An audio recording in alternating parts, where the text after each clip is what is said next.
progress. I now call the General Committee meeting to order. The meeting is being held in person and electronically in accordance with the Municipal Act. I would like to welcome our students, Yuhan Karupa, representing Warnica Public School, and Madeline Carter, representing St. Joseph's Catholic High School, to tonight's General Committee meeting. The first item on the agenda is the consent agenda. For the consent items, I will read out the title associated with recommended motions printed on the agenda. Members of General Committee may ask that an item be held to discuss the matter further. If an item is not held, the motion is deemed to be approved on consent. No further discussion of the item will take place at the General Committee, and the recommended motions will move forward to the next City Council meeting for consideration.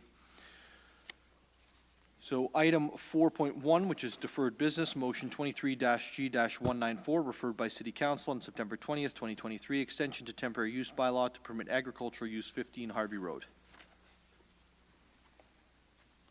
Point of clarification, is this to be received for this evening? Yeah. Yes. Thank you. That's approved.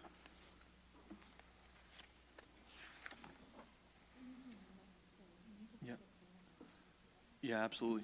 May I hold that motion, Mayor Nuttall? It's held by Councillor Kungle. Reports of reference advisory committees or special committees. There are two reports. The report of the Affordability Committee dated November 15th, 2023 is to be received. Councillor Nixon, can you please provide a summary of the meeting? Thank you, Mayor Nuttall. On Wednesday, November 15th,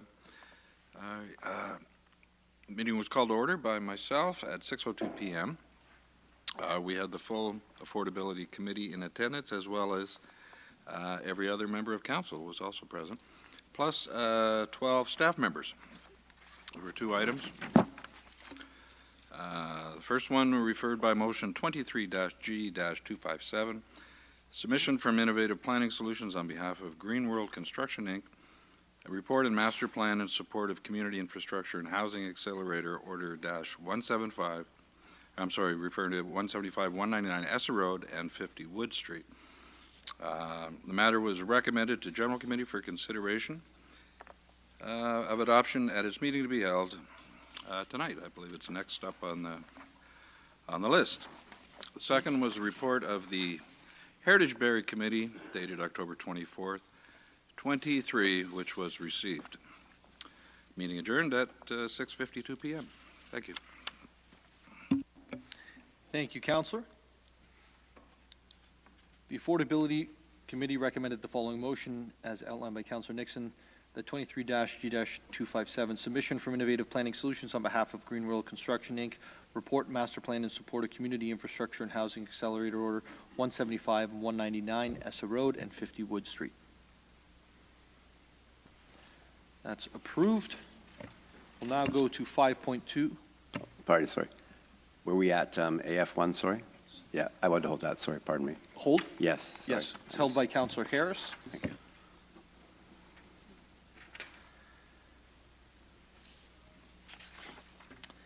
We'll now go to 5.2 of the report of the Finance and Responsible Governance Committee dated November 22nd, 2023.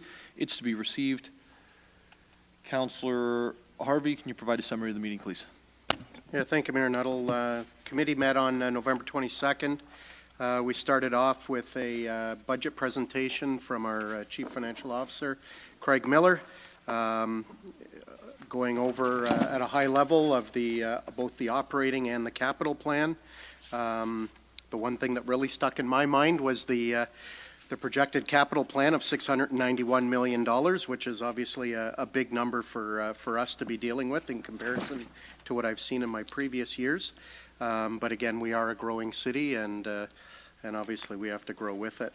We had two other matters that were referred. The first one was a motion in regards to design and reconstruction of the main parking lot in Painswick Park, and that was referred to a future meeting with no set date.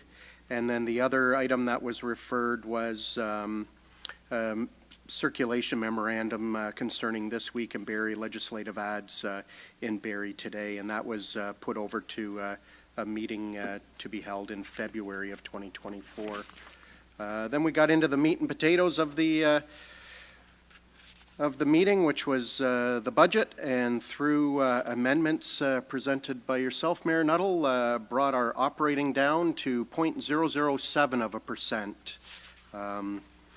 Without getting into any great detail, because I'm sure we're going to be getting into tons of great detail very shortly, that will be my report.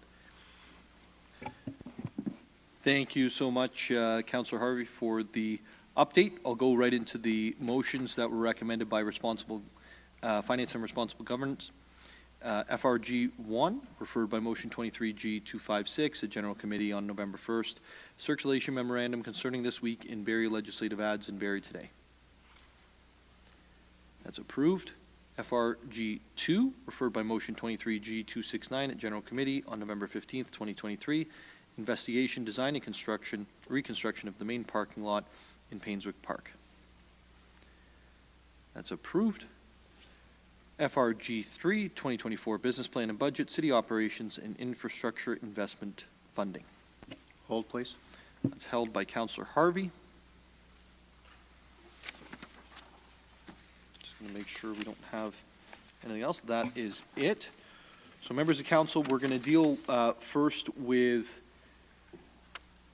the deferred business. Councillor Kungu, you held that, which is motion 23G194, referred by council on September 20th, 23. Yes, thank you, Mayor Nuttall. I would like to put the motion on the floor as printed, but enter an amendment that 4.1 motion 23G194 be received. Do you want me to read the whole thing out? No, okay. Thank you, Councillor Kungu. It's on the floor to receive this as it's out of date. Are there any questions or comments on the receiving of the motion? Seeing none, we'll call the vote. All those in favor of receiving it? It carries. We'll now move on to the next item that was held, which is AF1, referred by motion 23G257, submission from Innovative Planning Solutions on behalf of Greenworld Construction, Inc., report master plan in support of Community Infrastructure and Housing Accelerator Order 175 and 199 Essa Road and 50 Wood Street, and that was held by Councillor Harris. Great. Thank you, Mayor Nuttall, and thank you for honoring my delay there. So this is obviously a very important development for the city, and certainly no greater Sorry, impact Councillor, than those. Could you put the motion on the floor? Oh, if that's pardon okay? me. Yep. Yeah, I put the motion on the floor as printed. Thank you. Making up for my last time. So obviously a very important development for those who live closest and who are obviously most connected to the area. And really, at this point, I really wanted to help illuminate some of the process. And I think what's been challenging for people, it's new. This is a very new tool that's in the toolkit for municipalities and the province to navigate and utilize. And a lot of residents aren't sure of what those steps are and whose authority is ruling and whose what risk or what management kind of is happening in the process. So I just wanted to ask some questions, just clarity, as I know some people, residents are here tonight, and there's great interest in this process. And I think the first step is maybe through you, Mayor Nuttall. I've had conversations. Ms. Banfield's been very generous with her time and explaining this to me. So I just wanted to, through you, to Ms. Banfield, as I understand the steps, and you've outlined them very nicely for me, and I've shared them as best I can with residents. What we're doing tonight isn't final approval of anything on this development. We're not approving the number of units. We're not approving this development. We're approving to go forward with the CHIA process. Is that accurate? Through you, Mayor Nuttall, to Councillor Harris, that is correct. It is just a motion to direct staff to start the process. Okay, thank you. And in that process, there's a fulsome review, including a website that will be provided for citizens to view, and a fulsome method to get feedback from residents. They can call people, they can email staff, they can do all those things to give their thoughts on this proposed development. Through you, Mayor Nuttall, to Councillor Harris. Absolutely, this motion would obviously have to go to council next week, but once that motion is finalized, staff would begin an online public consultation process, as well as notify the Indigenous communities in our area, and we'd begin that process. And when that ended, we would take all of that feedback and present it back to council, so they're aware of the feedback that was received during that process. Great, thank you. And thank you for the clarity if this gets past council next week, which is an important detail not to be missed. So thank you for that. And should this move forward from general committee to council and be approved to go forward in this process, there will be a fulsome report from city staff with their recommendations before any CHIA order is actually approved. Is that correct? Through your Mayor Nuttall to Councillor Harris. So the report that would come back wouldn't look like a regular planning application, but it would be a report of the consultation comments that we received throughout that period. And then the council then would have the ability to say to staff, please prepare the order and provide it to the minister for his consideration. Or perhaps council could say, thank you, Ms. Banfield, please don't prepare an order. So council will have that opportunity in the first quarter of 2024 once they've heard the feedback that we may receive through the consultation period. Great, thank you. And then our regular process proceeds. So citizens may make deputations to council, and there's obviously in this case 2 different opportunities. So whether it be next week or the following, should it go past next week, there'll be 2 opportunities for citizens to come and make their deputations. Through you, Mayor Nuttall, to Councillor Harris, that is correct. Okay, thank you very much. And one of the other interested parties certainly is the Barrie Curling Club, and they remain the only curling club in the city as we speak today. Certainly, we're not the landlord. The landlord is Greenworld, and what is, as this process moves forward, what is the standing or position, or how does the city play a role, if any, in that relationship between Greenworld and their development proposal and the curling club? Through you, Mayor Nuttall, to Councillor Harris, we certainly, as an interested party, listen to all the feedback that we receive. We don't really get involved in private agreements between entities. That being said, at the moment, the CHIA is looking at the land use, which the land use would still provide for the curling club to exist where it is in accordance with the lease agreement, and then detailed plans either through the draft plan of subdivision and or future site plan approvals can further look at those synergies of the curling club being where it is with that long-term lease they have. Thank you. And would we if we know that in the lease that the curling club is has a hectare or whatever the amount is in their lease, would we be looking at the proposal with the view that it would likely or should have the agreed upon amount on the development, or would we not look at that as far as we view this application? Through you, Mayor Nuttall, to Councillor Harris. So staff have always been advised that it's been around the 1 acre kind of size, and staff and all the renditions of different proposals we've seen on this property have always protected that amount, and we would continue to advise that that would be good for the owners to continue to provide for. Great, we get to be the ambassador in that's positive. I think those are my questions, and maybe one further question. And I was struggling earlier because I had an attachment that I didn't get from a curling club, and I wanted to ask some questions on their behalf. So it kind of got me a little bit behind. So I apologize for that. Is there any impact on the Essa Road widening on this the space that the curling club has, because they're on the Essa Road side? Is that something that's one of the questions that they'd ask if I would ask? So, thank you. Through you, Mayor Nuttall, to Councillor Harris, I'd have to come back to you on that. I don't have that answer at my fingertips. but I can certainly respond to you.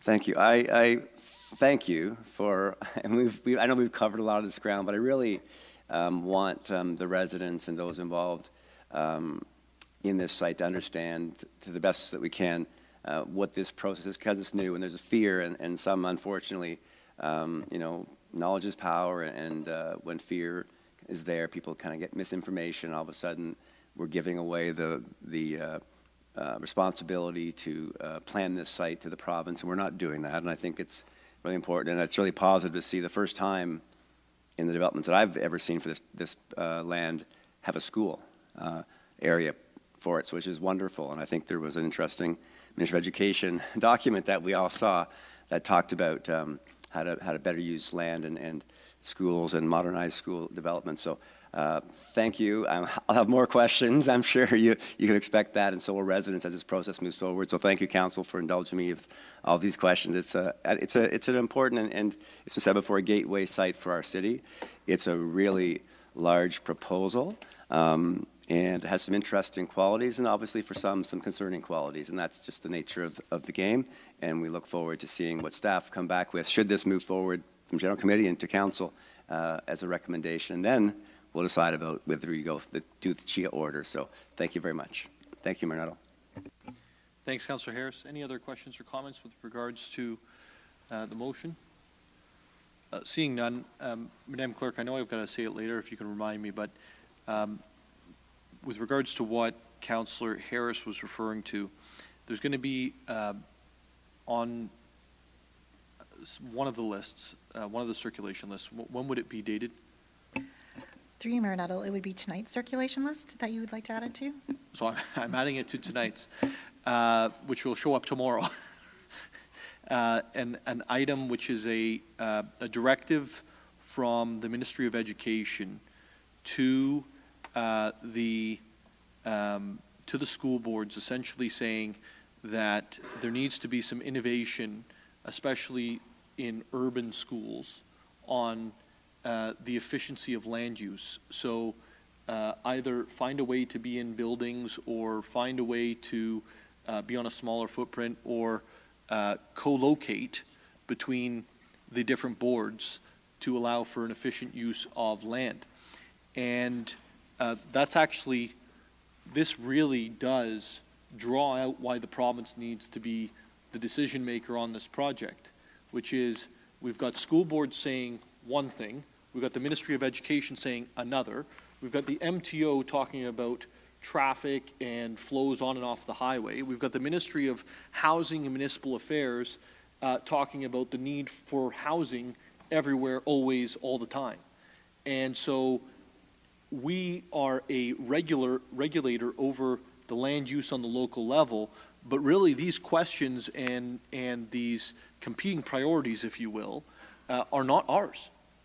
They are the province of Ontario's, and they should be the ones making the decision, and they should be the ones bringing the silos and the different master plans into the same place and figuring out what works. And if we have an issue with it, then we can take that forward. So I think there's a lot at play here. Nothing more important, obviously, than getting the feedback from our residents, from stakeholders like the Curling Club, the community at large.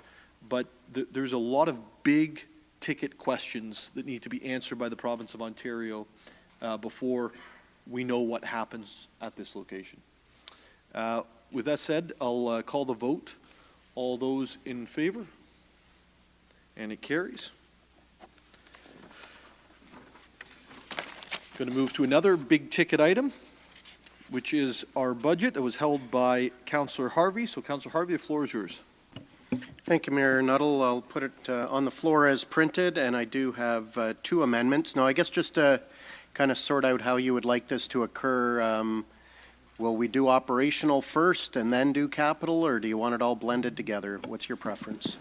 I think I'd prefer to finish out the operating budget items and then move on to the capital budget out after that, if that's okay with members of committee. So we'll start there. Great, thank you. So I do have two amendments. The first one, that the following be added to paragraph 1. that new investment and service recommendation Form 2852, Transportation Engineer on page 189 be deleted, but the new tax levy funding of $159,542 be maintained and transferred to the Tax Rate Stabilization Reserve. Thank you, Councillor. And with regards to that motion, just, sorry, I was getting situated.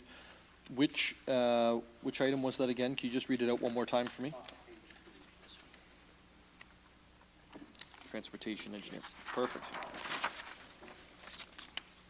You think I'd be able to follow you to the top of page 2, but apparently it's not that easy. Thank you, Councillor, for putting the item on the floor. Are there any comments, questions with regards to this item? Councillor. Thank you, Mayor Nuttall. And so I'm at face value of it, not aligned to it. So would love to have more conversation about some of the rationale. I'm still seeing it as the justification about the number of development applications continuing to increase, forecasted work associated with Bill 109, and really this key component around how we facilitate the acquisition of property and doing that appropriately. So would love to open up some conversations if you can expand around if we're still going to take the money from a tax levy but nestle into, I know reserves are very, very low, versus what I would see to be a reduction of service or compromising, where we are going to growth, not aligning resources to pressure areas. So can you share a little bit more, and then I might have some questions for staff. Councillor Harvie. Sure, yeah. Obviously you did highlight that our tax stabilization reserve is extremely low. And obviously this is one little piece to try and help stabilize that a little bit better. But also too, this position's been a temporary position already. We all know that there's funding available built within the capital budget every year that permits the CAO at his discretion to bring on these temporary positions, and there's more than enough room within that I can see that if the CAO continues to wish to keep this as a temporary full-time position, that there's more than enough room to be able to complete that if it is such a high priority to be able to supplement with the volume coming in. I'm not discrediting the fact that the volume has actually increased over the last few years, but also too, it's that fine balance. We've got that stabilization reserve that is in a real crucial point that we got to start topping up, and this is one way to start helping top that up. But also too, there is still that room to be able to continue this position if the CAO so wishes. Okay, thank you, Councillor Harvie.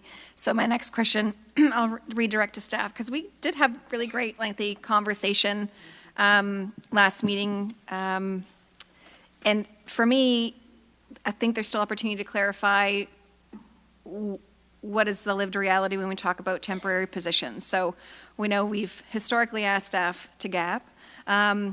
We had some back and forth about trying to, I think, dig into clarity about how are temporary positions funded and what's happening, and is this a service reduction? If we actually take it off the table, what's the impact? And I'd like some validation that there is money to then find the needs to do this work if it isn't continued as a temporary position. And so I guess I would just redirect to CEO Prowse. Is there any, or to Mr. Miller, if it's more to a finance question, is there anything we're not appreciating when we're talking about temporary positions that are coming forward about how they are managed internally? So my assumption, though, in having other conversations is we don't support this continuing, it's a service reduction.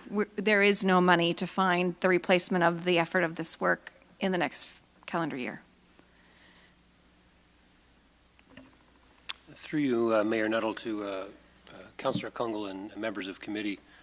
While it is true that there is often money in the budget, temporary positions are typically funded from a number of sources. It could be projects, it could be absences, it could be grants from other levels of government. I think it would be an error for council to assume that we simply can continue with this position if council doesn't provide funding for it. Because as part of that, council is saying that that position is not a priority of this council. The function of getting development applications done may necessitate us bringing in some version of that temporary employee again. It may not be for a full year. Mr. Anderson, sitting beside me, probably will explain to me all of the different draws he's got on his budget that will prevent him from funding that position. Now, having said that, as council should be well aware, Bill 109 from the province has attached financial penalties to municipalities for not meeting timelines. So I can assure you your management team will take a look at that and take a look at what is the risk, what is the reward, and what is the viability of that position. I think clearly from the record of work and the increasing work and applications, somebody has to be doing that type of work. I think the challenge for all of us is how do we fund that? So to answer your question, Councillor Kungle, we would look to have that work continue in some capacity, but to pretend that there will be no service level impact, I think would probably be disingenuous. We will certainly do our best to manage it under total budget management if that's council's decision. Thank you. I appreciate that, CEO Prowse. I think for me, I have the information I need. If I think members of council need more clarity on aspects tied to temporary and not an impact, I can't support the amendment. I would like to see the actual commitment to these positions. So. Thanks, Councillor. Quickly, Mr. Prowse, quickly on that item. So it was mentioned that there was $160,000 for this position related to development applications. Is that correct? This is related to development applications? Yes, Mayor Null, that's part of the work, yes. Okay. So there's $160,000 on the floor to be taxed to the people of Barrie related to development applications in the south end of Barrie, which will facilitate new housing. Is that correct? That is much of the work, as I understand it, Mayor Nuttall, yes. Okay. So we're going back to people to say, please give us $160,000 so that we can hire somebody to help developers get their applications through faster, to help someone else move to the city of Barrie. That's what this is. And I'm not saying it's not needed, but I think we should actually all be on the same page of what is being discussed and where the dollars are coming from in order to facilitate this. We all sit and complain every time the province brings 23, 109, that the taxpayer is going to pick up the bill for developers. And that's what's being proposed with this position, that the taxpayer pick up the bill for developers. Just so everybody's on the same page of what's being voted on here. I think I saw a hand here and a hand there and a hand here. So I'll jump over you, Deputy, if that's okay. I'm going to jump over to Councillor Rietma and then over, and we'll come back. Thank you, Mr. Mayor. I guess I have a couple of questions. If this position is mostly to do with processing development applications, is this not covered by our development application fees? Don't we have a fee structure that is basically cost neutral?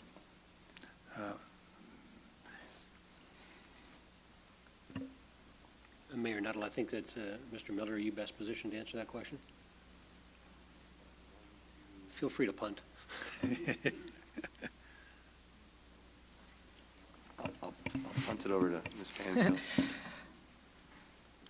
Mayor, through you, Mayor Nuttall, to Councillor Rietma, it's honestly the way the budget is presented to council.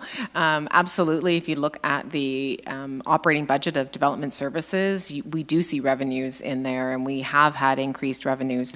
But it's literally the way our budget is presented. To get the operating in, this is how the intake forms are done. So absolutely, there's revenue. Absolutely, we've had banner years of revenue kind of covering these positions, but we still have to have these conversations at council.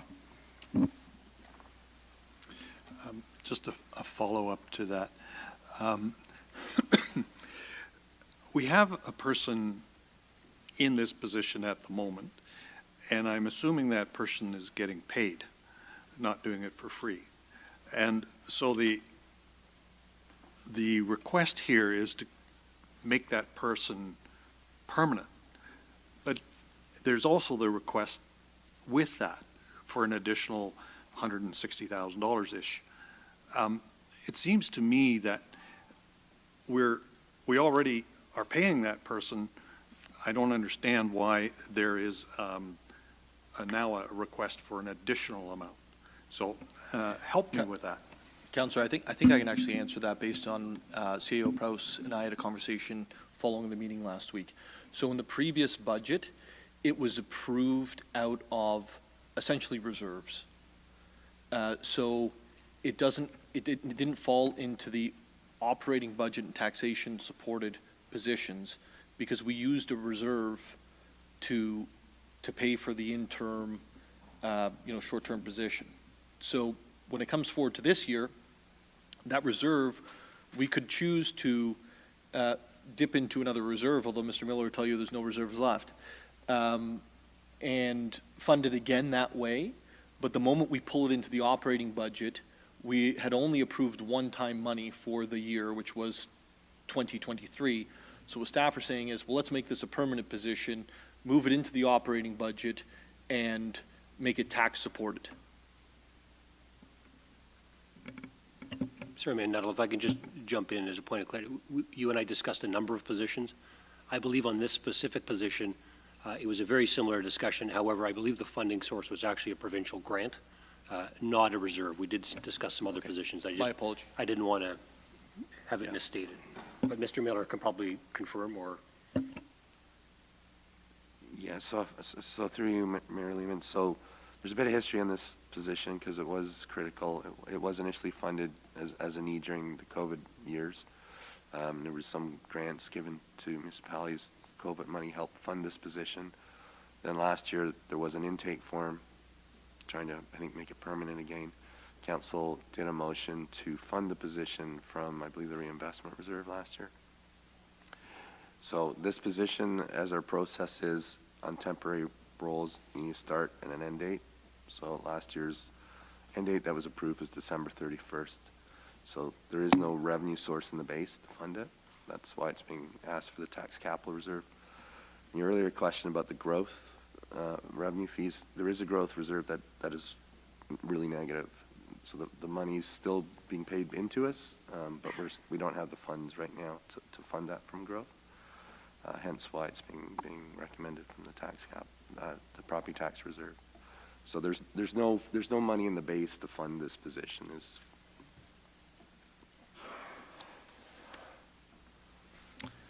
Councillor Hamilton? Yeah, Councillor Reid spoke to a lot of what I wanted to say, but I'm wrestling with this one as well. I agree with you, Councillor Kungl, that this is a priority, and I don't want to see this scrapped. And I understand, the impacts of this bill from a staffing perspective and the work that needs to be done. And I respect what you said, that this is really about development. And I've read here that I understand the executive management team every year has the authorization to add temporary staff, right, within the year using existing approved funds. And then there's also an asterisk here that will not form part of next year's base operating budget unless approved by council. This is a really slippery slope, right? Because if they are approving every year without our approval, but within their current operating budgets, temporary staff, and then eventually it comes to us, this is how staff starts to grow and grow and grow and grow. So I'm really, really mindful of this, not because I don't see it as a priority. I just think it's a slippery slope when we start converting temporary staff that have been hired to do work, and then you bring it to us saying we want to continue this. And so I do wonder, on an annual basis, how many temporary part-time staff are EMT hiring? Do we know that? Because I'm just wondering, within the existing operating, are there not opportunities? I assume many part-time staff come in for specific projects end, projects come. And if I can just get an idea of how many part-time staff that we're adding each year, it would give me a better idea to know, can we not tap into an existing operating budget and move those funds to this permanent position? Is that not a possibility?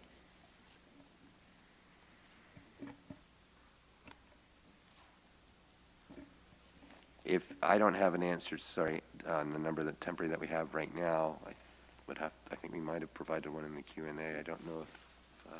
And I apologize if you did. I know you guys got a whack of questions, and I think I've gone through them all, but I could have missed it as well. So I'm happy to take it back and look too, but... I'm going to pass over to Don McAlpine. the memory. She doesn't forget anything. Right? Mayor Nuttall, through you to Councillor Hamilton, there was a question with respect to the number of temporary staff, and a response was provided. I believe it was in question set number 1. There were a number of tabs with additional information to provide the details, and I believe I have all my tabs here, so it is one of the later ones, though, so it may have been missed in the number of tabs.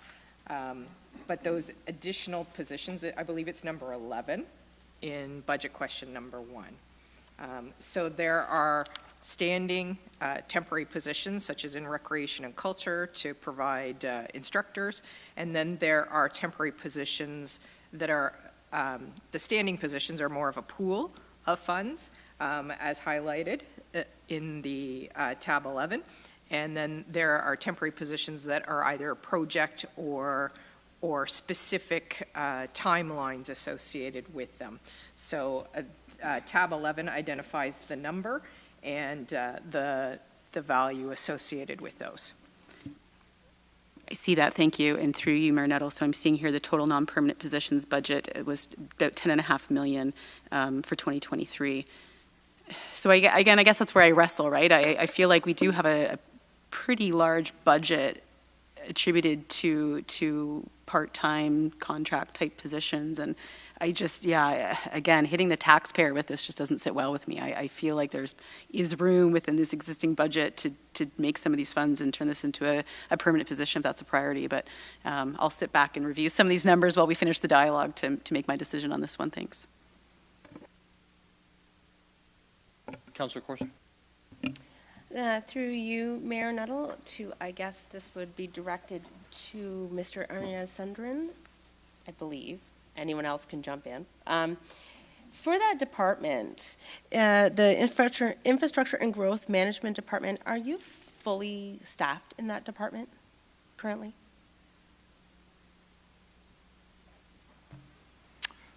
Through you, Mayor Nuttall, if I understand the question correctly, are all the vacancies filled right now? Yes. I think at any given time, there's always a few vacancies. Okay, so that department is, we could say it's understaffed right now, correct? I'd be careful about saying understaffed. What I meant was not every vacancy is filled, because at any given time there would be vacancies within the division. Okay, so this employee has been in this position now for, we discussed, remind me, 3 years? I think that's correct. I think this employee has been in this position for between 2 and 3 years. So that's I take it that position was full-time? Like he was, the person who was ever in that position was in the office 40 hours a week or working full-time position over that time period, correct? Yeah, through you, Mayor Nuttall, to Councillor Corser, yeah, this position is temporary full-time. Yes. So they had enough work on their plate. And they definitely were needed within the department, or this ask wouldn't have come forward, correct? That is correct, Councillor Corser. And when, so this is, again, as the conversation went, this position is not a new hire per se. This is solidifying transportation engineer, which is a high value, not just a dollar amount, but a high value position within the labor market right now. So that is just solidifying that that person is now on staff, and we can count on that position putting out the work that needs to be done in our growing city, correct? Through you, Mayor Nuttall, to Councillor Corser, yeah, this position is currently held by a professional engineer, and they work on transportation planning, especially as it relates to development approvals. It's fair to say that this is a position that is tough to hire for because it does require someone with experience, and if I remember correctly, it did take us a while to hire for this position. and I think the ask is to continue the position. Why was the position hired for, sorry if I may, why was the position hired for a temporary as opposed to a full-time at the time that staff realized the position was needed? Through you, Mayor Nuttall, to Councillor Courser, I would say the best reason for that is at the time we hired for this position, the need or the permanency of the need wasn't as apparent as it is now. And I think initially when we did hire, there was some provincial grant approvals that was used for this position. And on that basis, we decided on a temporary position.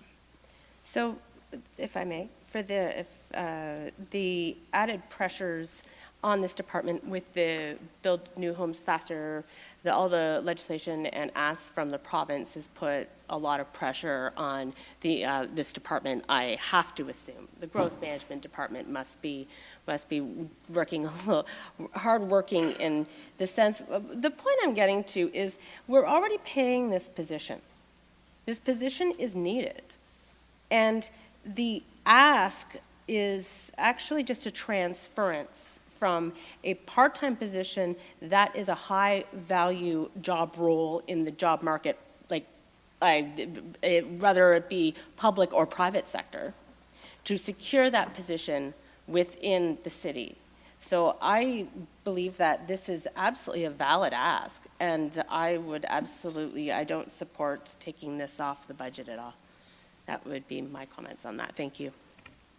Thank you, Councillor Courser. Deputy Mayor. Thank you, Mayor Nuttall.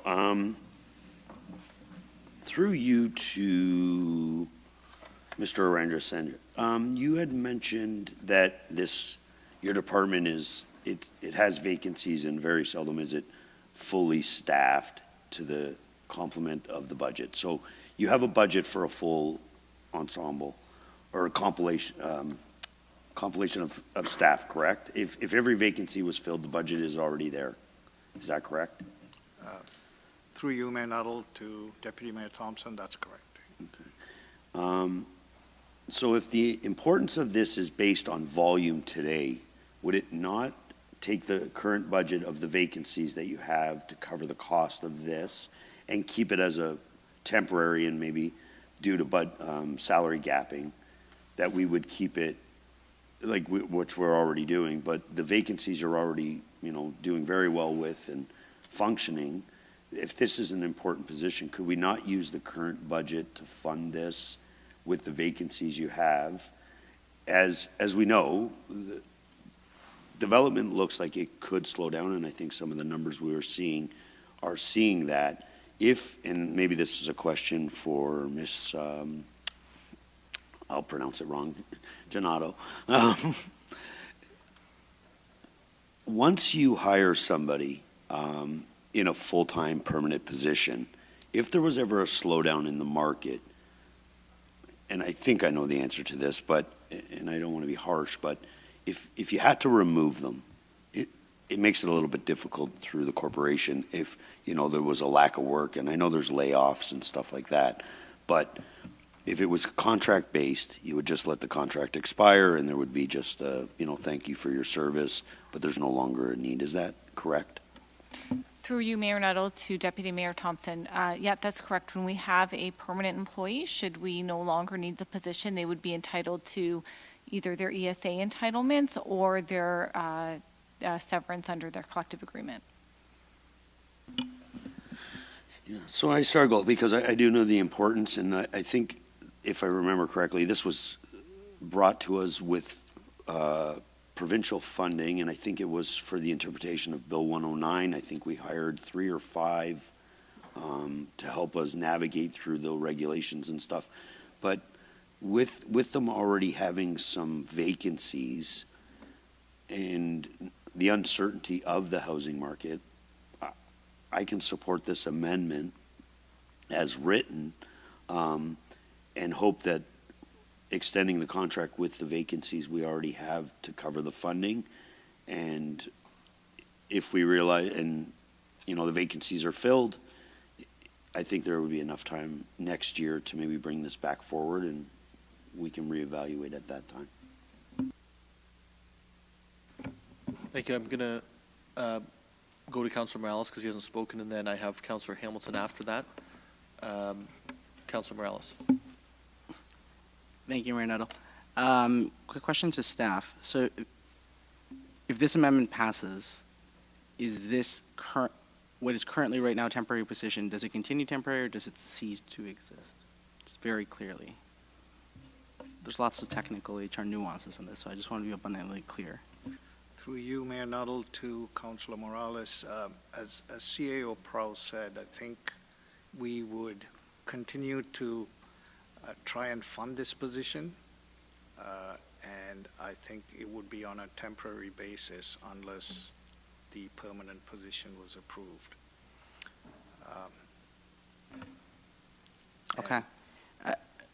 Like some of my colleagues, I struggle with this one. On one end, the numbers are clear, development. It ebbs and flows, and with the interest rates and with construction, we might be going a little bit too quick funding it fully as permanent. However, I'll be remiss, and Valerie, you know better than anybody, the last couple months that I've spent beating the drum of better cycle tracks and better infrastructure and safety for all pedestrians, residents, and drivers alike is the little soundbite I kind of came up with.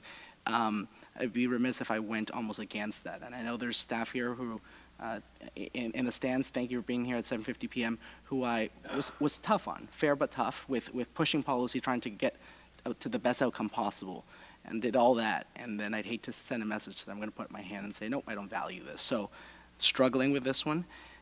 Based on your answer, and again, Mr. Prowse, your answer reiterated by the GM, I'm struggling with this one. I think that maybe there's an opportunity or was an opportunity to get funding from the Accelerator grant, or maybe if the province announces another program tomorrow, right? They're always announcing every 3 months now that this is something that we put at the top of the package. It might seem small, but we want to send the right message to those that are able to do developments and aren't kind of just sitting to the side, that the City of Barrie is going to get your application process as quickly as possible because more housing is needed, whether it's for future residents, non-residents right now, or current residents who are living in mom and dad's basement and are in their 30s and now nearing their 40s and want to kind of move up into the ladder or get out and get more housing.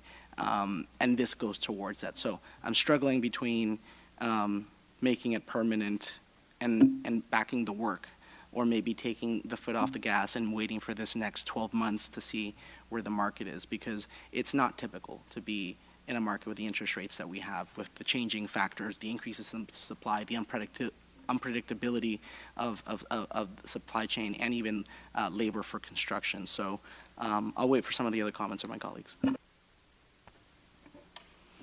Councillor Hamilton. I'll be quick because I know we have a long night ahead and I've already spoken to this, but I will support the amendment. I do approve this being a permanent position, but at no additional cost. The way I see it here, the infrastructure department had 42 part-time staff last year, so that means 42 people were hired using current operating dollars without our approval. So if this is the number one priority, somehow I feel like the department can look at those 42 existing temporary positions and dedicate portions of those fundings to make this a permanent position going forward. Councillor Kungl. Thank you, Mayor Nuttall. So I guess my final comments on it is,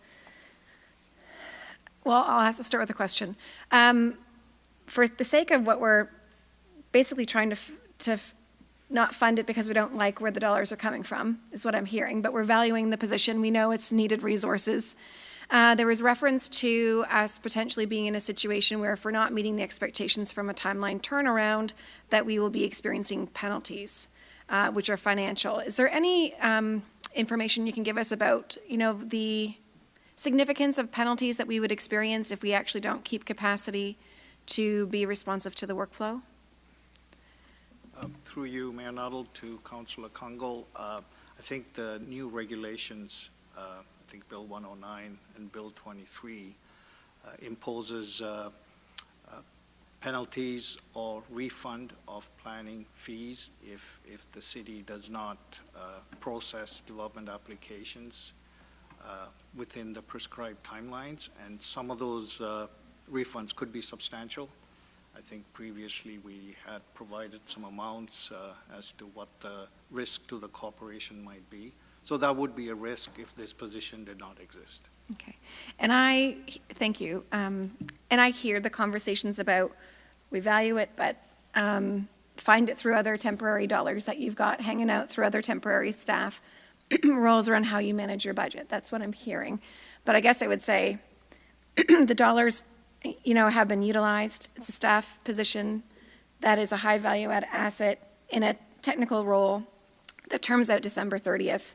I don't think it's realistic to think that we're not going to see interruptions about being able to say, well, we need it, find it somewhere else. So I'm not sure if we need to give direction to staff to say, if this amendment gets supported and we're saying don't fund it through the tax levy, at least to say we really want to make sure this position continues. It sounds like that's going to happen. But I'm just like, the reality of it is we might not like where the dollars are coming from, but fund what we need to fund for growth. So at some point, if this still comes out of temporary, I think we're just going to be revisiting this conversation down the road, that this is a capacity piece that we need. We may not like where the dollars come from, but where's our degree of commitment to say we're a growth city, this is something that has direct relationships to mitigating risk and also being responsive to obligations that we have. So I think we don't see the full perspective of, I don't have the lens around who else is getting funded from temporary staff, and that's operational, right? We need to back out of that stuff at some point from a governance perspective. But we're making these comments without knowing what negative consequences that can have in other workflow that might be just as important within that department. So I would think that staff would have omitted bringing it forward if they could justify funding the dollars through other temporary funding. So I will not support the amendment. Thank you, Councillor Congo. Any other, Councillor Harvie? Yeah, thank you, Mayor Nuttall. Through the CAO to Mr. Miller, just to try and understand why this is all tax levy funded, because even within this budget and previous budgets, we've seen these new position requests where at least part of the position is being paid for through DCs of some sort, whether it's parks, whatever. Why is this particular position 100% tax levy opposed to at least partially being covered by DCs? Because what they're actually doing is helping our development, and the way I look at it is at least some of those DCs coming in from that development should be funding to pay for this position, because they're basically working for the developers almost. So through you, Mayor Nuttall, so it's not development charges. You can't use development charges to pay for this work. I think you're referring to planning application fees. As I'd mentioned to Councillor Rietman, there is what we call it, there's a growth management reserve where whenever a year when you have surplus, more money than you brought in, goes into that reserve to fund some positions. That was done in the past. That reserve, I don't have the number in front of me, but is completely negative. We haven't recovered enough application fees to break even on that particular reserve, hence why this one's being recommended to be funded from a permanent revenue source through the tax base. Okay, I'll leave it at that, and I will try not to ask you too many questions tonight, because you sound like you're struggling there. So I feel for you.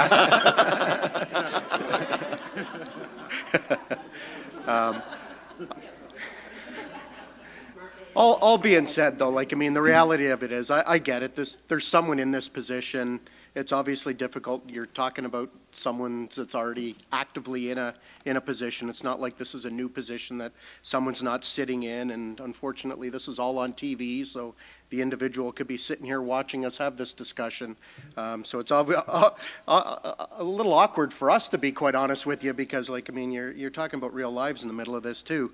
But I think the reality of it is we have that comfort from everything that we've heard here, regardless of the way the vote goes, that there's still funding available to be able to continue this as a temp position. Because when you look at the way the salary and benefits are budgeted, without getting into too much granular on that, we know there's room there because of the way that particular piece is budgeted. So I'm comfortable with this amendment, and I'll definitely support it. I put it on the table. And I think, too, with some of what Deputy Mayor Thompson highlighted, too, like, we're in a flux area right now where, like, interest rates have gone through the roof. I know just in my ward alone, a few sites have come to a grinding halt. So I'm expecting that our application numbers are probably going to go down, and the workload for this particular individual might go down, too, as a result of that. So obviously it's a bit of a wait and see, but and that's where I think revisiting this in another year might be the prudent way to go. Councillor. Thank you. I'm going to ask for clarification. So should the amendment pass, and I'm hearing you, Councillor Harvie, talk a bit about a temporary position. I just want clarity to understand. Then the position is done if it passes. And if we did want it to go as a temporary funded, we would have to put another amendment on the floor to get it temporarily funded through non-identified funding? That's not what was communicated just before this from Bala. Okay. I think it was they would try to manage the total budget to prioritize the position is what I'm hearing. And I have a few more questions on this as well. Yeah, that'd be great, just to clarify after the vote what the process is around what's needed or not. 100%. And we also have next week, right? So we do have council if there's an issue with the decision that we make tonight. You know, we don't get it right every time either, right? So let's remember we do have the time. I have a quick question, and Mr. Miller, I apologize, but I'm going to ask you questions. So the reserve was based on as you said, the ebbs and flows related to these actual actions. So if a developer comes in, submits a plan, fees are collected, when the fees are collected, the goal is that the cost of this department is recovered because it's working on the developer's applications, not on the developer's behalf, but on our behalf as a city.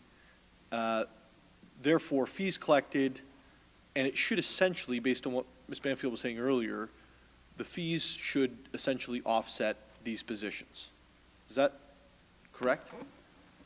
That's the theory, yes. That's the theory. The reality is, so if I just add, this reserve, the growth reserve, it's an $800,000 deficit position right now because there are some positions have been funded from it, and we don't have enough revenues coming in to fully fund it.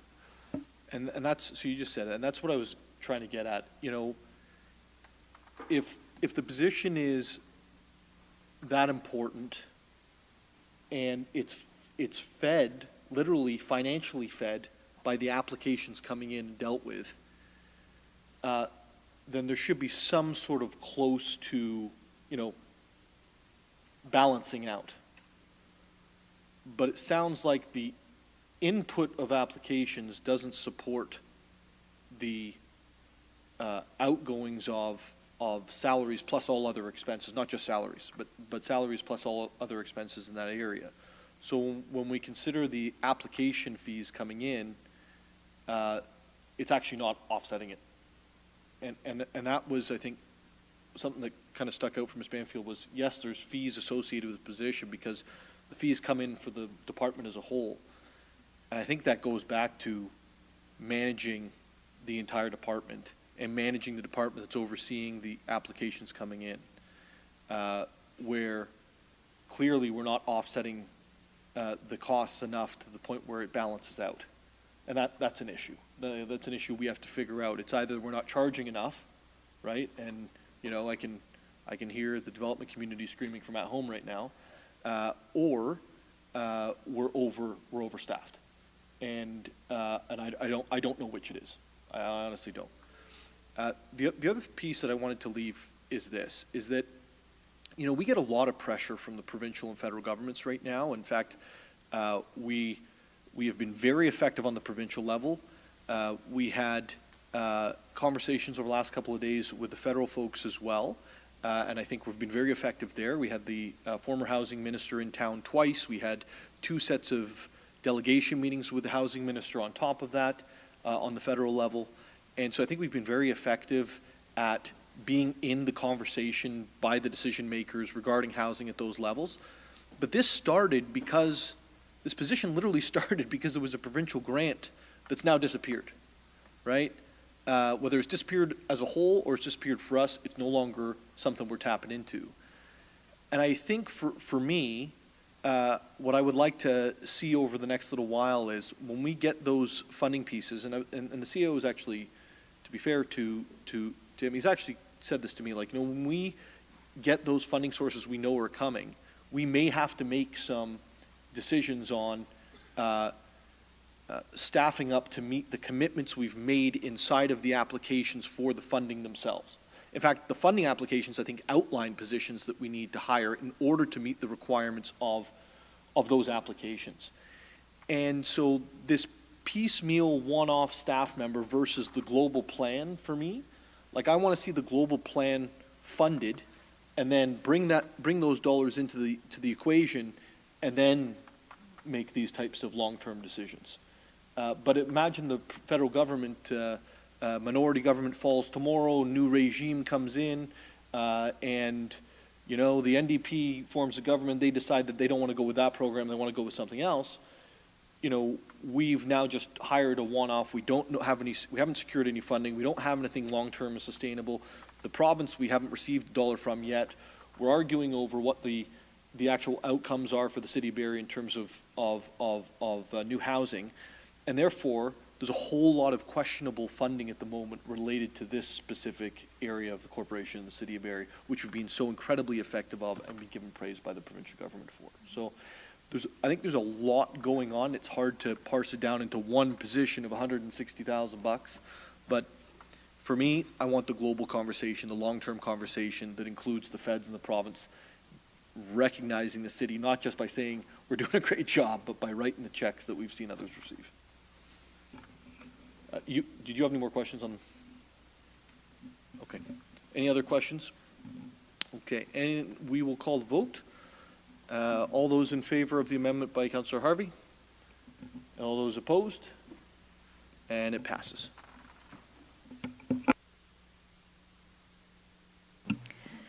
But Mayor Nuttall, now I have a question.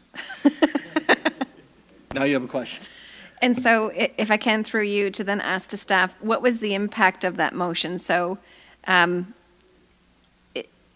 feel like there's an assumption that the workflow tied to this role will continue because it seemed to be a necessary piece. We've just said, don't fund it, though, through the tax levy, and we know that... Point of order, Mayor Nuttall. That item has been voted on. I think if the member has questions, either offline or at the next council meeting. And we have like a long agenda. We just finished one item. 100%, Councillor. The one thing I will say is that we're now at the budget at large with no amendments on the floor, which included the amendment that was just passed, and therefore a question with regards to what's actually on the floor right now, I would call in order, recognizing that there's been a lot of back and forth. Let's finish it right here. Thank you, because I don't want to miss the opportunity while we have council next week. If we wanted the position to continue and be temporarily funded, does that need an amendment to come onto the floor? So right now, I understand that the impact of that motion means this position doesn't continue unless it's at staff's discretion. Through you, Mayor Nuttall, to Councillor Kungl. Councillor Kungl, the budget that Council received, approved by the executive management team and produced by your staff, included very few new positions. This was one of them. So I think you can draw from that this is considered to be a priority for the organization. So I don't believe we need council direction unless that direction includes money. So I think you can take from our new investment recommendations that this will continue to be a priority for the organization. Thank you for that point of clarity. Thank you. And certainly appreciate everyone getting all the answers, but also moving quickly. I'll now go back to any amendments on the floor. Councillor Harvie. Yeah, thank you, Mayor Nuttall. I've got one more.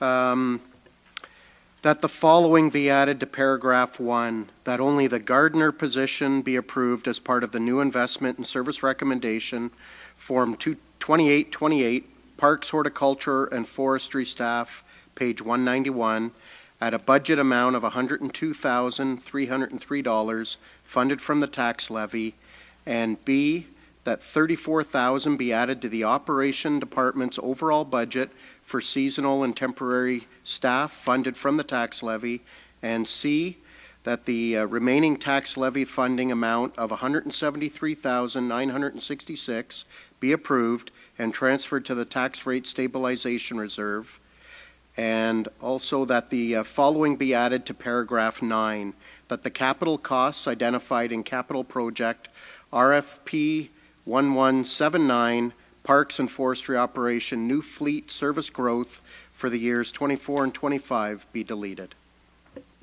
Thank you, Councillor. It's on the floor. I'll just, I know I asked for capital items to be dealt with later. This is attached to, specifically to capital items for these positions, so I'm going to allow it to be voted on at the same time, because if we decide to vote down the amendment, there'd be no sense to bring it later as in the capital budget. Does that make sense to everyone? Is okay with everyone? Okay, perfect. Councillor Harvie. Yeah, thank you, Mayor Nuttall. Obviously, the original request was for 3 positions, so this amendment is approving the 1 position. Most of this, or actually all of the request was in regards to the growth area, and I drive around the growth area and I'm not seeing quite the growth to justify all of the asks. However, this will provide one of the 3 being requested, along with additional funds to be able to hire seasonal and temporary staff as they see fit to supplement that additional new staff member. And then obviously in the coming years, I think we're going to see more requests like this as we see some of the parks come online, especially on the Hewitt side, whereas I think on the Salem side, we're probably a few years away before we're going to be talking about a park. Thank you, Councillor. Are there any questions or comments with regards to the amendment on the floor? Councillor Kungle. Thank you. Through you, Mayor Nuttall, to SAO Prowse, and I'll let you redirect to staff as you see fit. So on the, I'm looking at the batch of questions, number 4, that was submitted today, tab 20. And I was hoping staff might be able to comment. So I see the value of the positions, and in light of how I'm interpreting information on tab 20 that relate to service impacts to trail maintenance, parks maintenance, and then specifically horticultural services. I'm seeing that as much broader than the lands and development, but also kind of sweeping across the city. Can staff speak to the actual impact that residents would experience if 2 of the 3 positions were eliminated in relation to service levels? Through you, Mayor Nuttall, to Councillor Kungle, you're quite right. In tab 20, in batch number 4, we did provide the impacts of each position not being approved. Even though there's reference to growth being a driver for this position, it's fair to say the impact will go beyond just the growth areas. Looking at the budget as a whole and our levels of service as a whole, because we do have to assume some of these new parks and sports field, and it's not all in growth areas, Painswick Park being a primary example. Given that we did assume a lot of new parks, new play fields, that's what necessitated these 3 positions. So obviously if 2 of the positions weren't approved, then the levels of service would go down.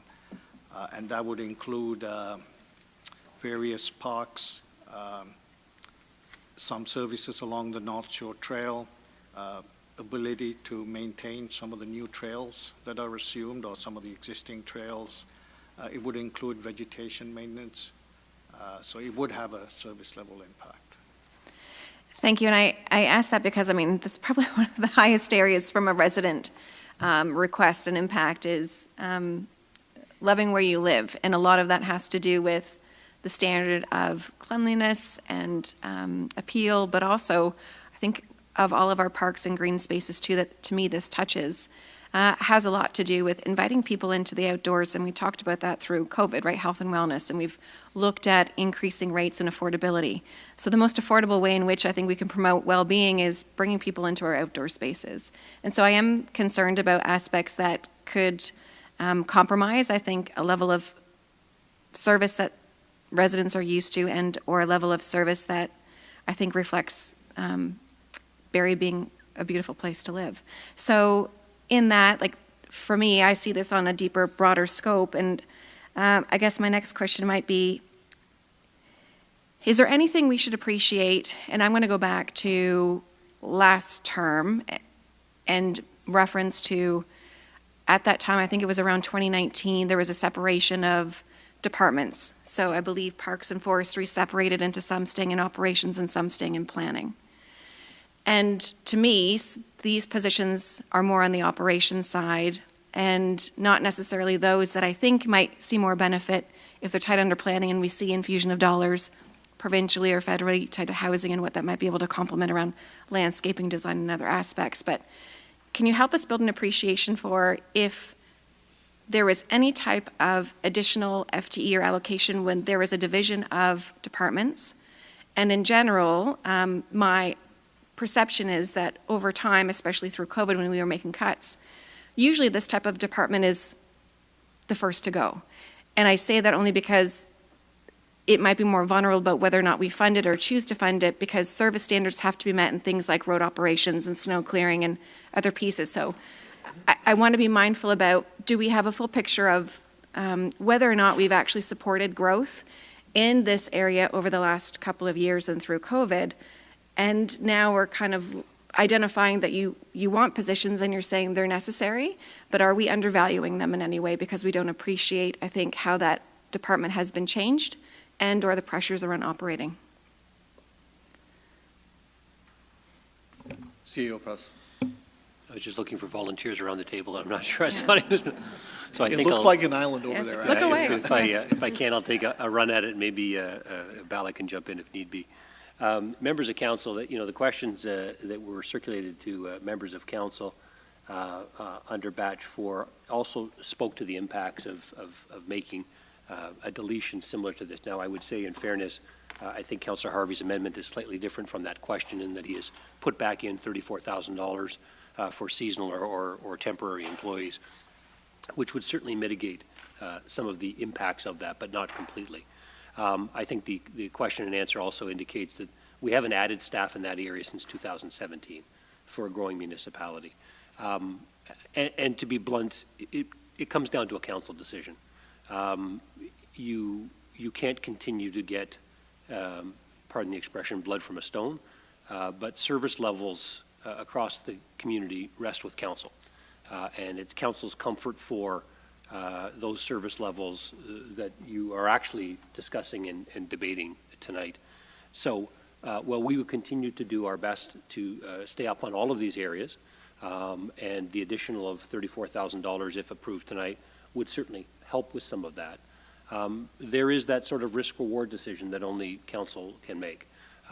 So we haven't added staff. We are a growing municipality. Bala had spoken of, Painsbrook Park as an easy example because I think most of us were there for the ribbon cutting. It's a lovely park.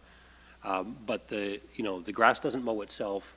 The parks aren't maintained themselves. So when we do add new parks and new green space, we do have to have staff to maintain it. And it's not a one-for-one equation. It's not you add one park and you have to hire 3 people.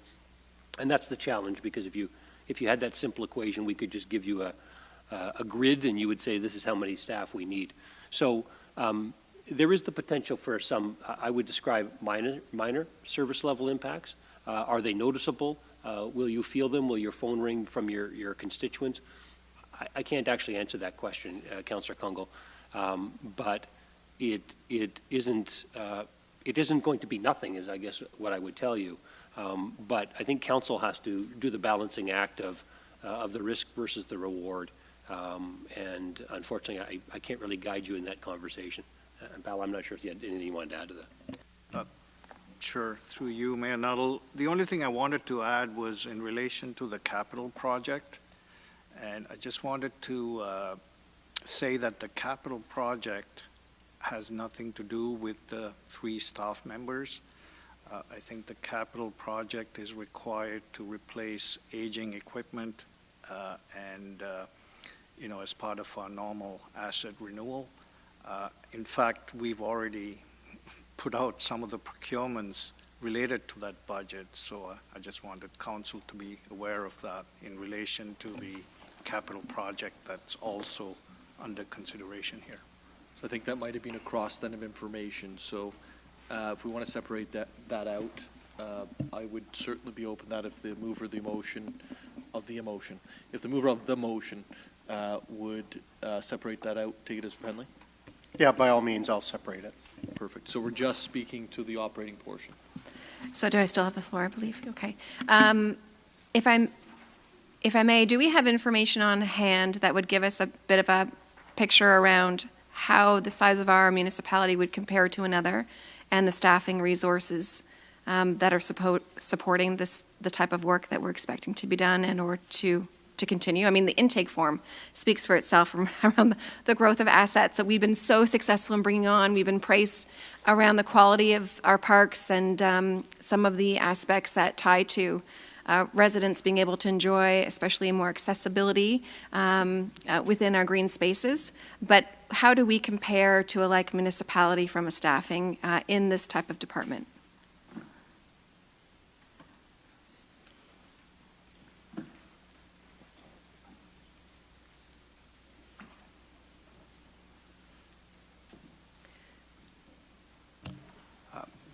Sorry, no, I don't have that information, but maybe I can defer it to Dave Friery if he's able to answer that. So. Your Worship and members of council, we don't have that information on hand this evening, but we can certainly, investigate some of those numbers back in the day when we were with OMBI. Those sort of comparisons were made, but we can certainly look into that before next week and give you some information. Thank you very much. I'll stop my questioning from there. I mean, I don't support the amendment. I think this is one I would encourage publicly people to be paying attention to and kind of say, of the ones that we're kind of putting on the table, I'd rather look to other types of roles, but I'm kind of seeing these ones as being quite critical from a public health, wellness, expectation of service, and in particular, I think one that might be, undervalued around the benefit to residents. Thank you, Councillor. Just a quick couple of questions to the... Sorry. Just a quick couple of questions. Maybe start with a statement first. I love Painswick Park. It has some upgrades, but it's the same park I walked through 20 years ago. So I don't accept that it requires new staff at this point. In fact, it requires less grass to be cut. And it requires less in terms of these roles. However, I do want to ask, because if the growth of the city is affecting it, I think it's a legitimate question. So I'm going to go to first, I keep doing this. Sorry, Councillor Hamilton and Councillor Morales. New parks that have come online in wards 9 and 10. What's come online in the last 3 years? 2 years, year? New parks. None in Ward 9. Ward 10? Okay, Ward 7? Ward 8? So that's the growth wards in the city. 7, 8, 9, and 10. So if we're going to peg something as being growth related, let's find the growth that it's related to. There have been increases in the budget related to this because there's increases in staff costs related to our collective bargaining agreements for all of our full-time staff. And where I actually think there's been a decrease, and I'm going to receive a phone call in the morning for this,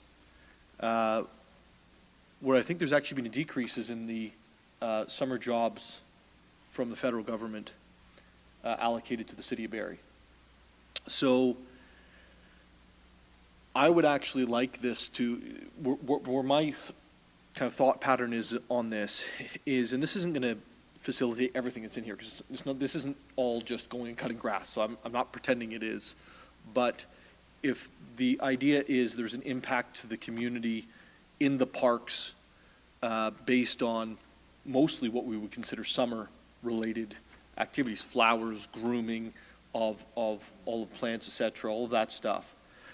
I think that we should be asking for a restoration of previous funding levels for our summer students, which allows us a very, very, very, very highly efficient use of our dollars.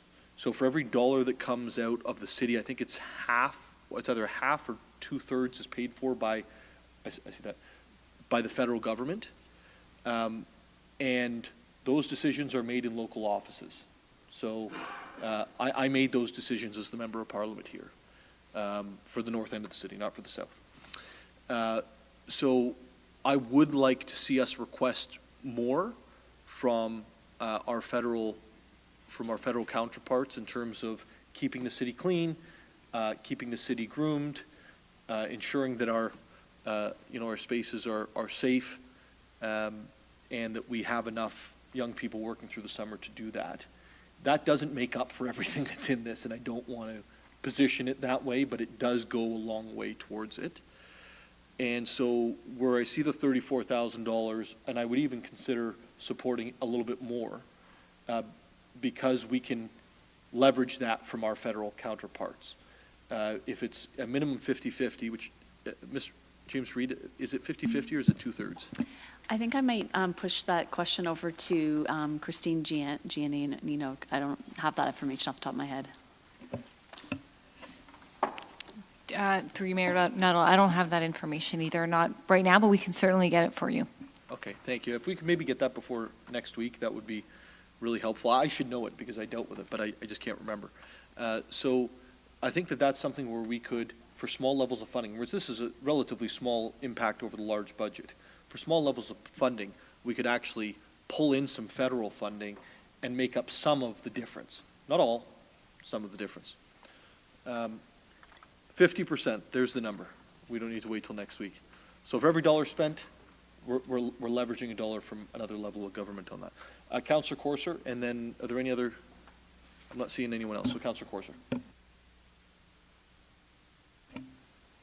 Receiving these amendments late this afternoon and reading over the impacts of these not funding these positions will have on our green spaces is rather surprising. I do encourage the public to take a look at this. There's impacts on neighborhood parks.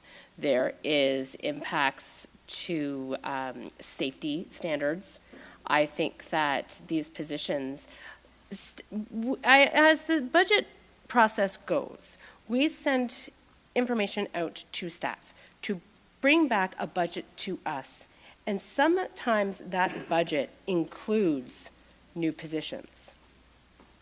Now, my understanding is, through you, Mayor Nuttall, to CAO Prowse, that different departments bring forth positions that they need to have filled.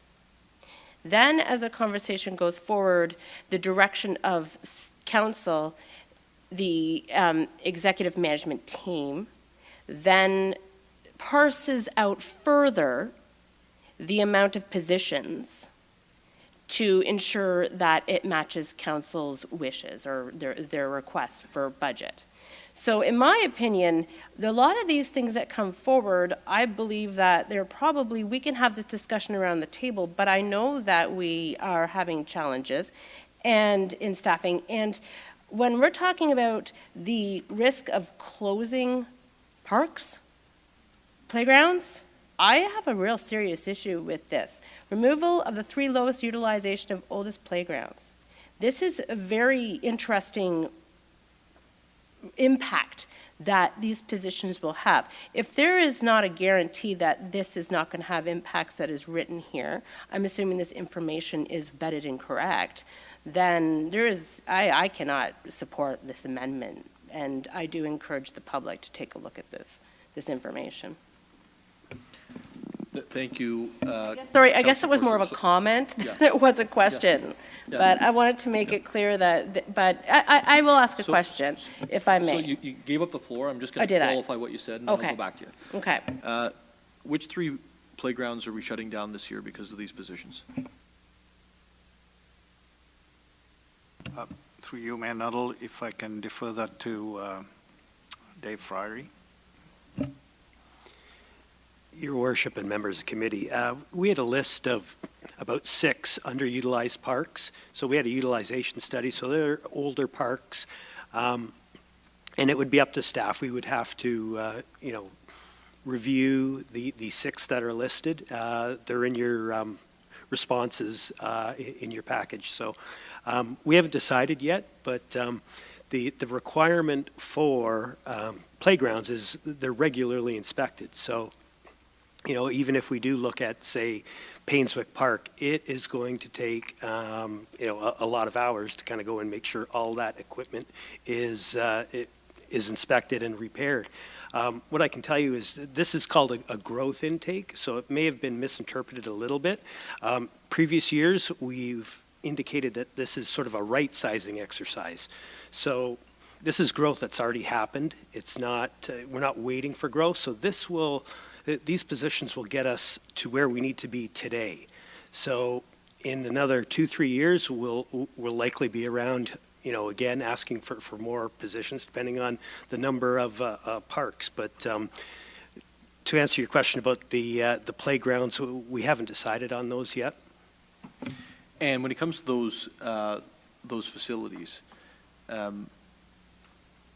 how many of them, so you don't know which of them you'll end up going with, how many of them were shut last year?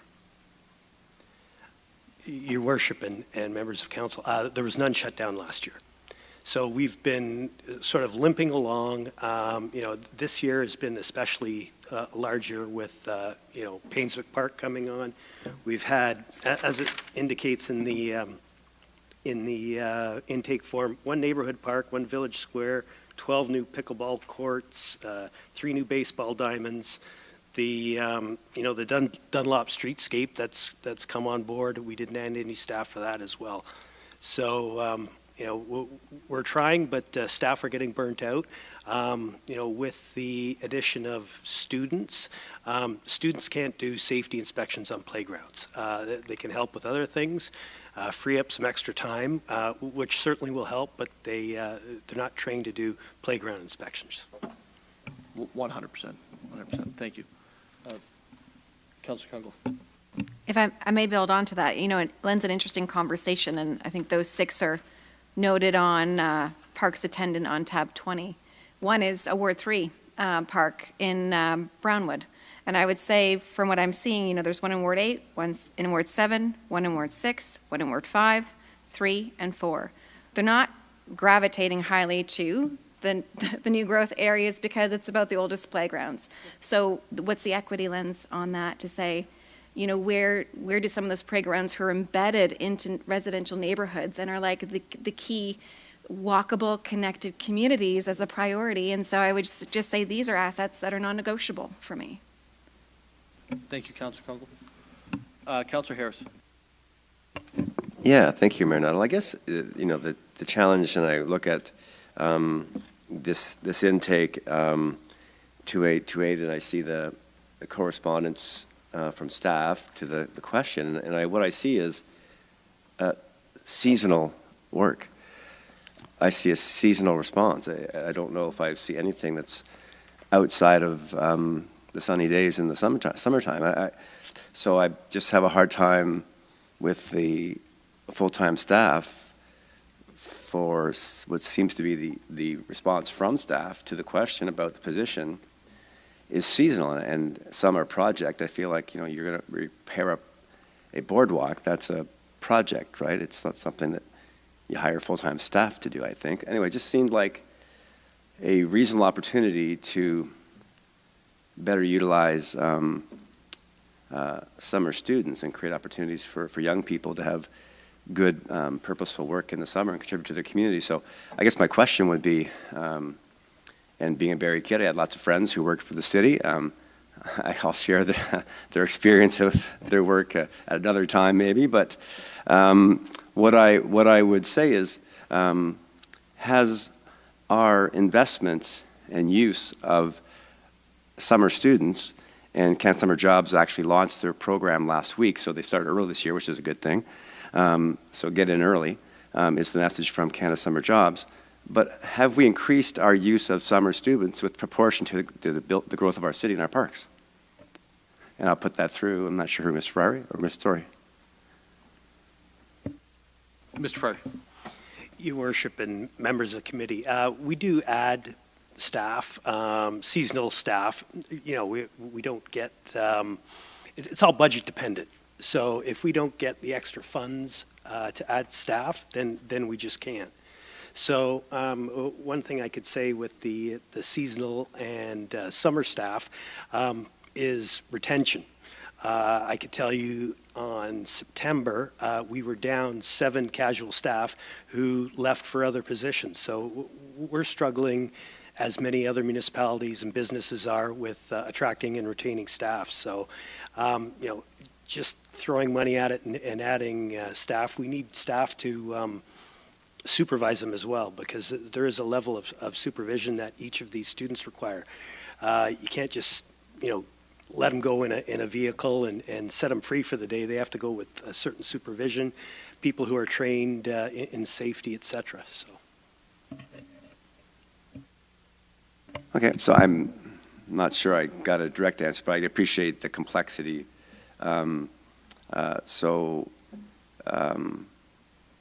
Our summer student program, would you say it's less robust than in the past, or is it still a major part of our functioning to manage our parks and recreation throughout the summer season when we're busiest, when ball diamonds are activated, soccer fields and those kind of things? Your Worship, members of council, so to give you an idea, we have 30 full-time staff in the parks area. During the summer months, it gets up to 100. So you know, they are the sort of meat and potatoes of our team. You know, without them, we wouldn't be able to function, but and it is a large number as well. Okay, thank you. Maybe last question. What's the supervisor to staff ratio in the summer? Like how many students would a supervisor have if they were responsible to oversee students? Your Worship, members of council, I would say there would probably be 25 to 30 supervisors per student, and you know, depending on which area you're in.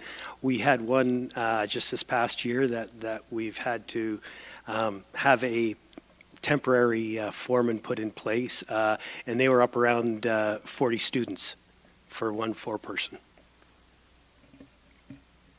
Okay, I'll leave it there, but thank you very much. I appreciate all the work that goes into our parks. As a kid who played on every probably field in Barrie, even Paineswick when it was a ball diamond, I appreciate the effort that goes into our parks and rec. And I do know actually, I missed the Letman Lane Harbour Diamond. It was one of the best harbour diamonds in Ontario. As far as the grass was perfect. I didn't feel it was spectacular. It was gone now, but certainly that's one of the best hardball diamonds in Ontario. Thank you. Thanks, Councillor Harris. Well, they still have a baseball diamond at Paineswick, but you know what they don't have? A soccer field. We took the soccer field away.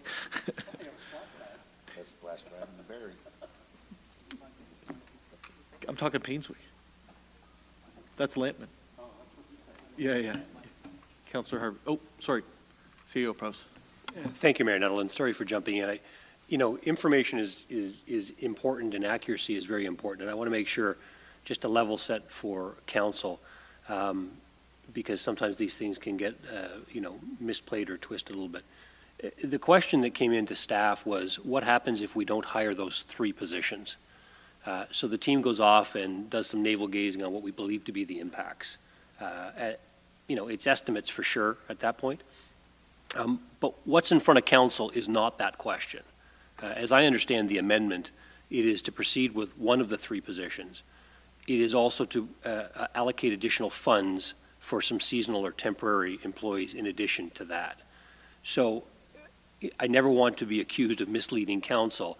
The question that was answered for council is not really the proposition that is on the table for debate. So I just kind of wanted to underscore that for members of council to bring the conversation hopefully back to what is, as I understand it, the amendment, which is to hire the gardener position, to not hire the 2 park attendants, but to add an additional $34,000 into the budget for seasonal students, whatever the requirement may be. So I just kind of wanted to capture that for members of council. Thank you, CAO Prowse, and I should have captured that and didn't, so thank you. Councillor Harvie. Yeah, thank you, Mayor Nuttall.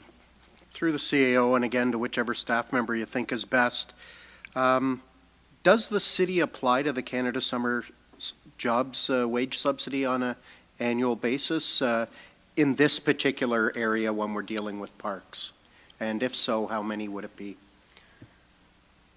Thank you, Councillor Harvie. I'm tempted to go to Mr. Miller just to punish him, to be honest with you, but perhaps Mr. Friery, do you have any information? What I can tell you is I think HR is going to produce the numbers for next week for the amount of students that we actually bring on. We have a very robust program with the federal government, and many of our seasonal departments participate. We actually receive hundreds of thousands of dollars from the federal government for the student program. It's something we're very proud of. Certainly the MPs are very proud of it. I would note, as I did for the mayor, I don't know the exact number, but my memory is that last year we were actually disappointed. The federal government gave us, I'm going to say, significantly less than both we had budgeted for and we had received in other years. So we're hoping for better days ahead, and we can get to the details on that, Councillor Harvie, but rest assured, right across the organization, from Rec and Culture to Parks and Recreation, we utilize the summer program for students. Councillor Harvie, just before you do, I might be biased, but I think the former MP did a better job at it, just saying. Yeah, I know. You didn't say it, so I had to jump on it. I'm not even going to touch that one. When it comes to the summer students, so the $34,000 that's on part of this amendment, that would cover 2 students for the summer then? Because as Councillor Harris highlighted, the vast majority, almost everything all the information we're getting is very seasonal related work. And the $34,000 would cover those 2 positions to backfill. So essentially there's still 3 bodies during the peak of the summer months. Through you, Mayor Nuttall, to Councillor Harvie, I'm not sure on the exact amount, but certainly it would assist us in bringing on some additional reinforcements to do the seasonal work, for sure. Okay, great. I do appreciate you stepping in, and because I know the conversation was kind of really going one way there, and like the world's not going to end, the parks are still going to be clean, we're not going to end up in a health emergency because our parks are not being tended to, because the reality of it is we already have a current service level. And our service level is acceptable. Could it always be better? 100%. Could you add probably 50 people in this area if you wanted to? 100%. But unfortunately, that's why we've got to make some difficult decisions when we're trying to balance a budget and not hit the taxpayer too hard with levy. But I'll leave it at that, and obviously I continue to support this amendment. Councillor Nixon. Thank you, through you, Mayor Nuttall, to Mr. Friery. Would it be fair to say, and maybe in going over these binders many times, maybe I was getting a little blurry, but have our service levels as far as the frequency of grass cutting already been stretched a few days? Your Worship and members of committee, so as I mentioned, the last right-sizing exercise was 2017. So essentially, since 2017, service levels have been steadily dropping as we add new assets. So, for example, grass cutting in parks, we used to do it every 5 days, so once a week. And then it dropped to every 7 working days. So Last year, it went to every 9 working days. So, as we keep adding assets and more areas to cut, obviously it's going to, maybe get to about 11 days. And it's not only parks that we're adding assets. So the parks crews also do all the right-of-way cutting. So when we added Harvie Big Bay Point, that you have all that sidewalk and that's all boulevard that needs to be cut. So Harvie Big Bay Point, Mapleview, when it went from 2 lanes to 4 lanes, that all has to be cut. So, in essence, it's another 8.1 acres of land that and grass that we have to cut as well. Yeah. Thank you. Yeah, I think all of us, if you live in a subdivision, if your next door neighbor goes from 5 days to 11 days, you notice it and you tend to have conversations.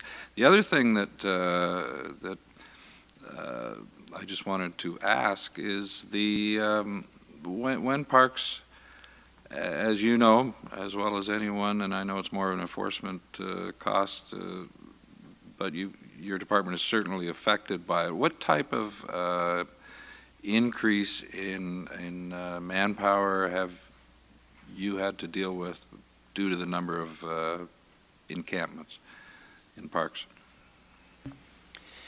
Your Worship and members of the committee, for encampments, typically now we contract it out just because of the stuff that you find in these encampments. It's hazardous. So we don't do a lot of cleanups. What I can tell you is areas such as Meridian Square, staff are down there early and they spend an awful lot of time cleaning up, sleeping bags, and, lots of stuff that I really don't want to mention, but they spend an awful lot of time down in Meridian and Heritage cleaning up. So, thank you. Yeah, just to clarify whether you're contracting it out or paying for it with staff, it's still coming out of your budget, correct? So, okay, thank you very much. Through you, Mayor Nuttall, I just want a point of clarifying, because I think, I just don't want it to feel like the gardener is great, but we're not going to be harmed by not funding the parks attendant or for trails maintenance or parks maintenance. And if I hear CEO Prost correctly, I totally understand the motion on the floor. And furthermore, if I can reiterate, then we're very clearly taking out service levels that do talk about parks actually maintaining, right? So that is a vulnerability that we're creating, which is 3 of the 6 presented that are the oldest playgrounds will be looked at to not continue. Like that is what I'm hearing as a reality. So I would love, Mayor Nuttall, I think you commented, we'll go higher than $34,000, I think regardless, because it's one motion encompassing. I'd love to see that, because what I'm also hearing from Mr. Fryer is we're not forecasting growth needs. We're not even meeting demands, and we're seeing service level days on time increasing. And so for me, this is a direct resident impact around taxpayers feeling like their money is working for them and how they see the way in which they enjoy living in their neighborhood, using facilities indoors or outdoors. So I also don't want to undermine, I think, the whole operating side of this department, which tends to be seasonal, but it doesn't mean there's not work happening throughout the year. And tied to some of the comments around the safety, I would have expected then, if you didn't need these full-time positions, you would have just come with a motion asking for more seasonal funding to have a more budget. If we don't see, summer student funding through different governments, then, how can we pay for seasonal staff? That's not what this is asking for. So I really strongly don't support the amendment and believe that we need to take a more comprehensive approach to say, well, why the gardener then over those that are going to do the investigations to make sure parks stay open around safety of equipment? So I can't support it. Yeah, thanks. I think there was actually a question for CEO Prost in there at the beginning, which was essentially around the parks not being closed or being closed. So if you want me to frame the question tied to that based on, I think, what I heard CEO Prost say was, CEO Prost, you mentioned that this motion really is just keeping the gardener, removing the parks maintenance and trails maintenance positions, the 2 park attendants. So can you clarify for me that all those aspects tied to service impact on tab 20 in that 4th batch are actually things that we're going to feel, because those 2 positions are not on the table to be funded?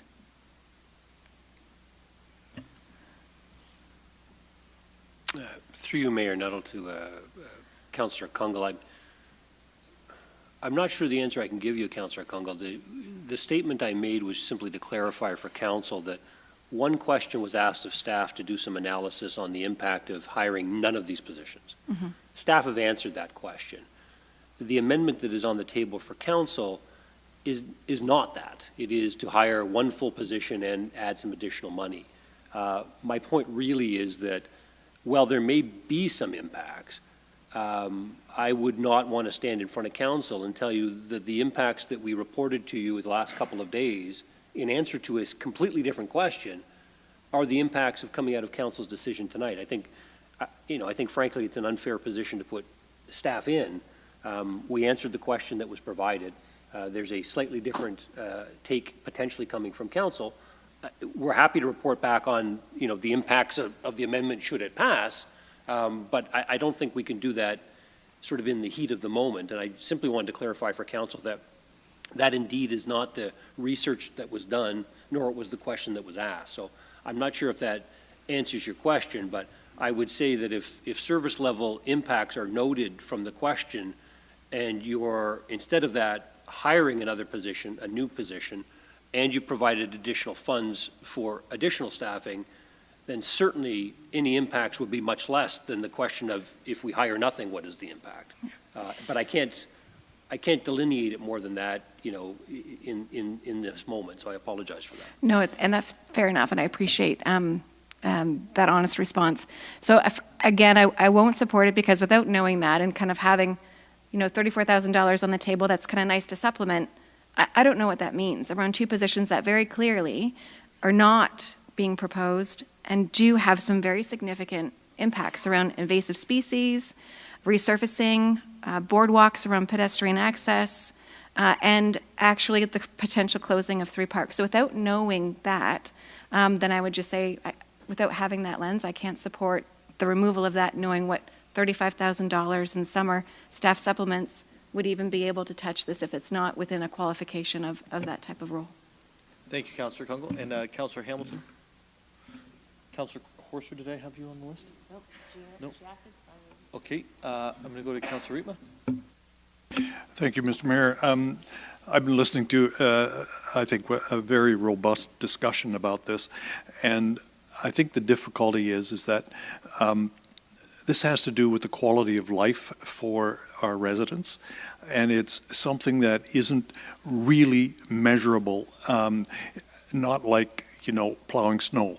But when I listen to Mr. Frary say that we haven't had any change in the staffing since 2017, that was, according to my math, 6 years ago. And we've had an awful lot of growth in this city since that time.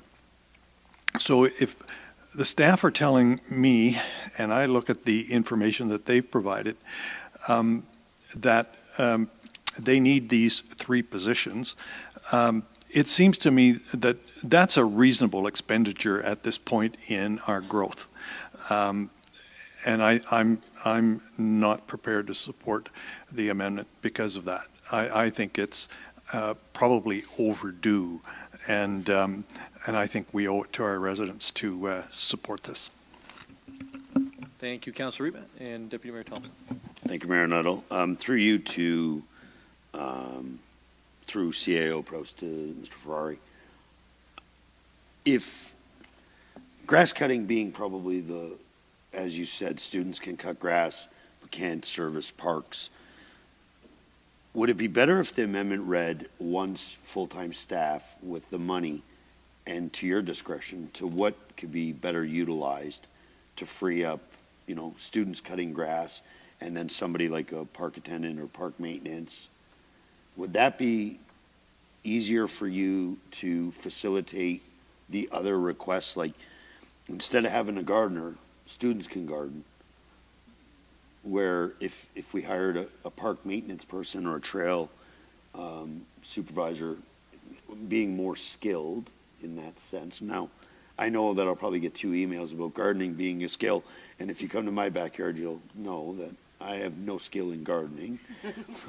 But yeah, is there maybe some compromise there that would help you if it wasn't so scripted that the gardener position's filled and leaving it up to you to pick one of the 3?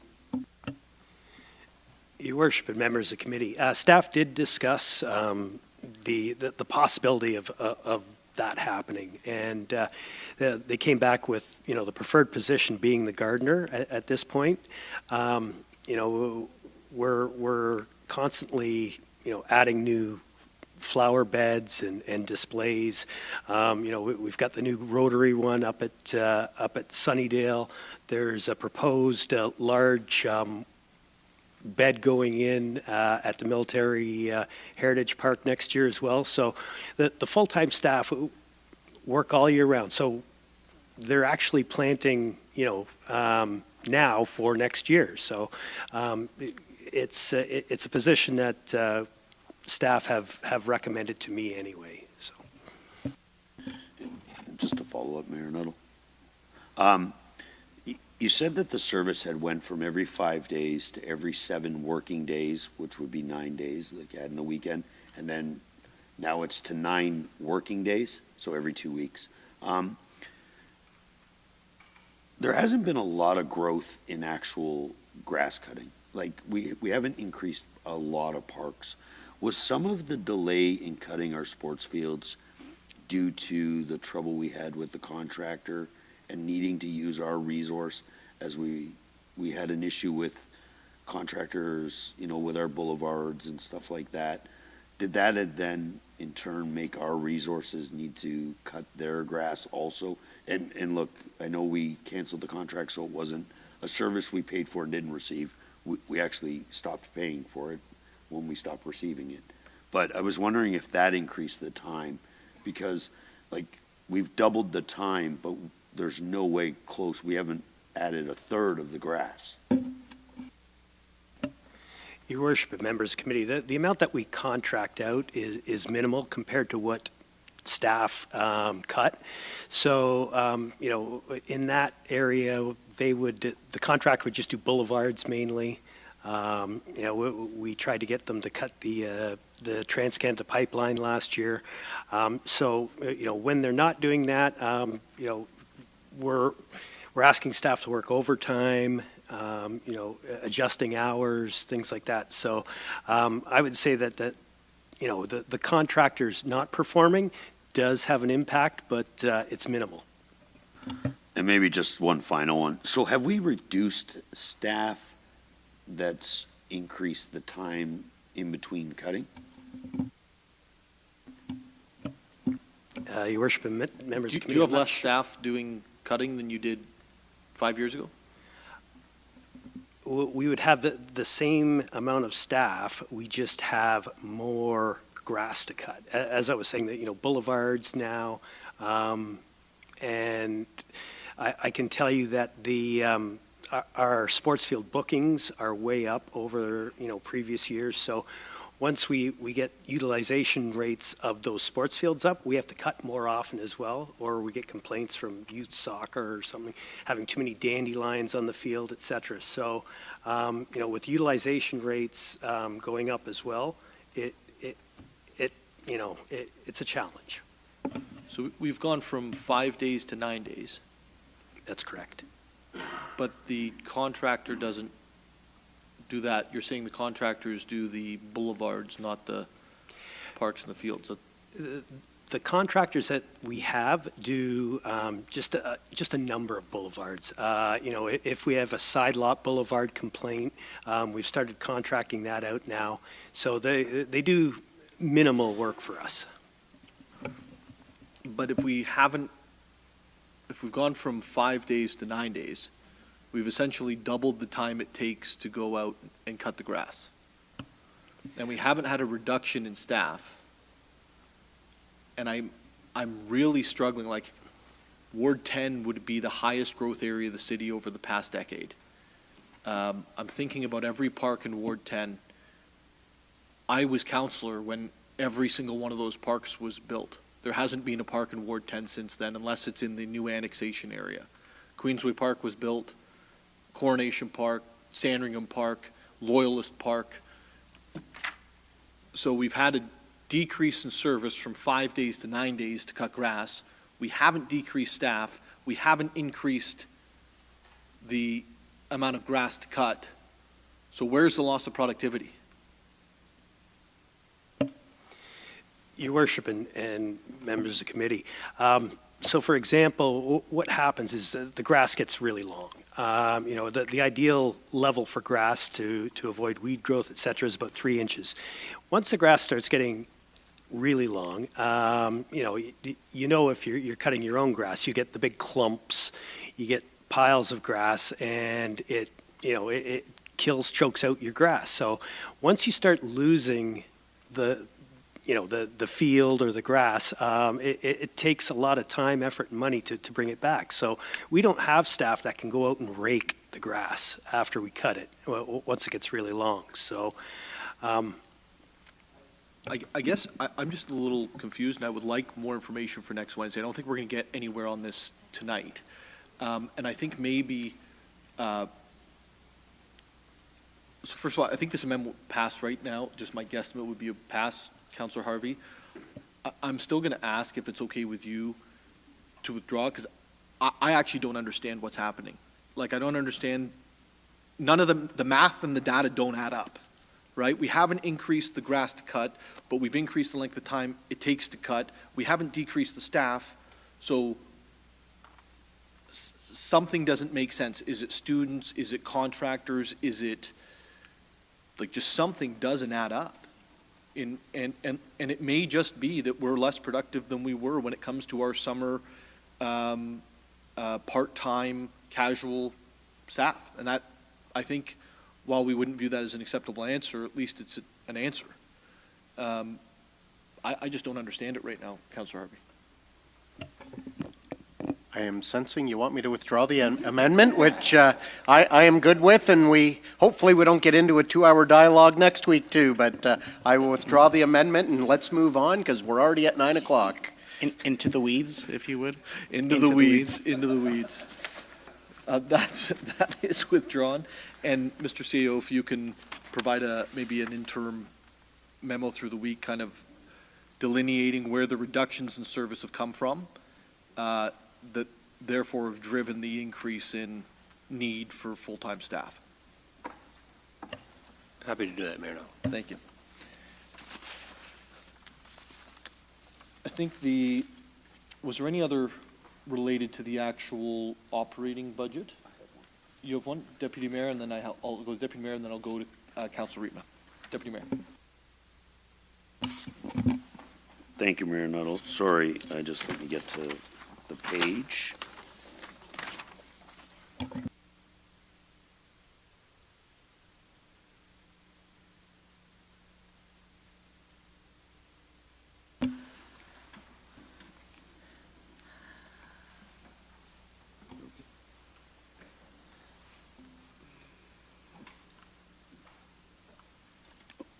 To add the following paragraph 1, the new investment and service recommendation form 2858, downtown staff shift extension, sidewalk winter maintenance, page 189, be deleted, and the funding that was allocated for this in the amount of $167,474 be transferred to the tax capital reserve, and I can speak to that. Floor is yours, Deputy Mayor. Thank you. So for the new councillors, this was brought in during COVID. There was some concern with business owners not coming to the downtown, but we have a bylaw that the downtown businesses clean their own snow in front of their sidewalk by a certain time. And there was a little bit of an inconvenience, and then there was a couple times where there wasn't enough foot traffic and people at their place of business. That bylaw did their job as they were instructed to do by council and the bylaw. And then it created a little bit of an issue. So we added this level of service at that time. But now that the downtown is, alive and well and everybody's back in working, I took the time and I met with, I think it got up to 17 businesses, and I spoke with the executive director of the BIA, and I believe that this money could be utilized in a better way by putting it into the tax capital reserve. That I think that if there was ever an initiative to activate the street or something, that this would give us an opportunity to, maybe help out the BIA, and I will credit Councillor Jim Harris when we spoke, as I reached out to every council about this. He mentioned something like, starting a Made in Barrie thing, like a concert series or something at Meridian and stuff like that, to activate it. And I think for all members of council, if they seen what the Santa Claus Parade did to the downtown with that vibe and stuff, and I'm probably boiling the ocean on talking about this because it just makes good sense, but in a fiscally and in a more investment way, but we need to build on that, having positive energy and family fun and busy downtown. So that's why I've moved this forward. Are there any questions or comments with regards to the amendment on the floor? Seeing none, seeing none, then I'll call the vote. All those in favor? And it carries.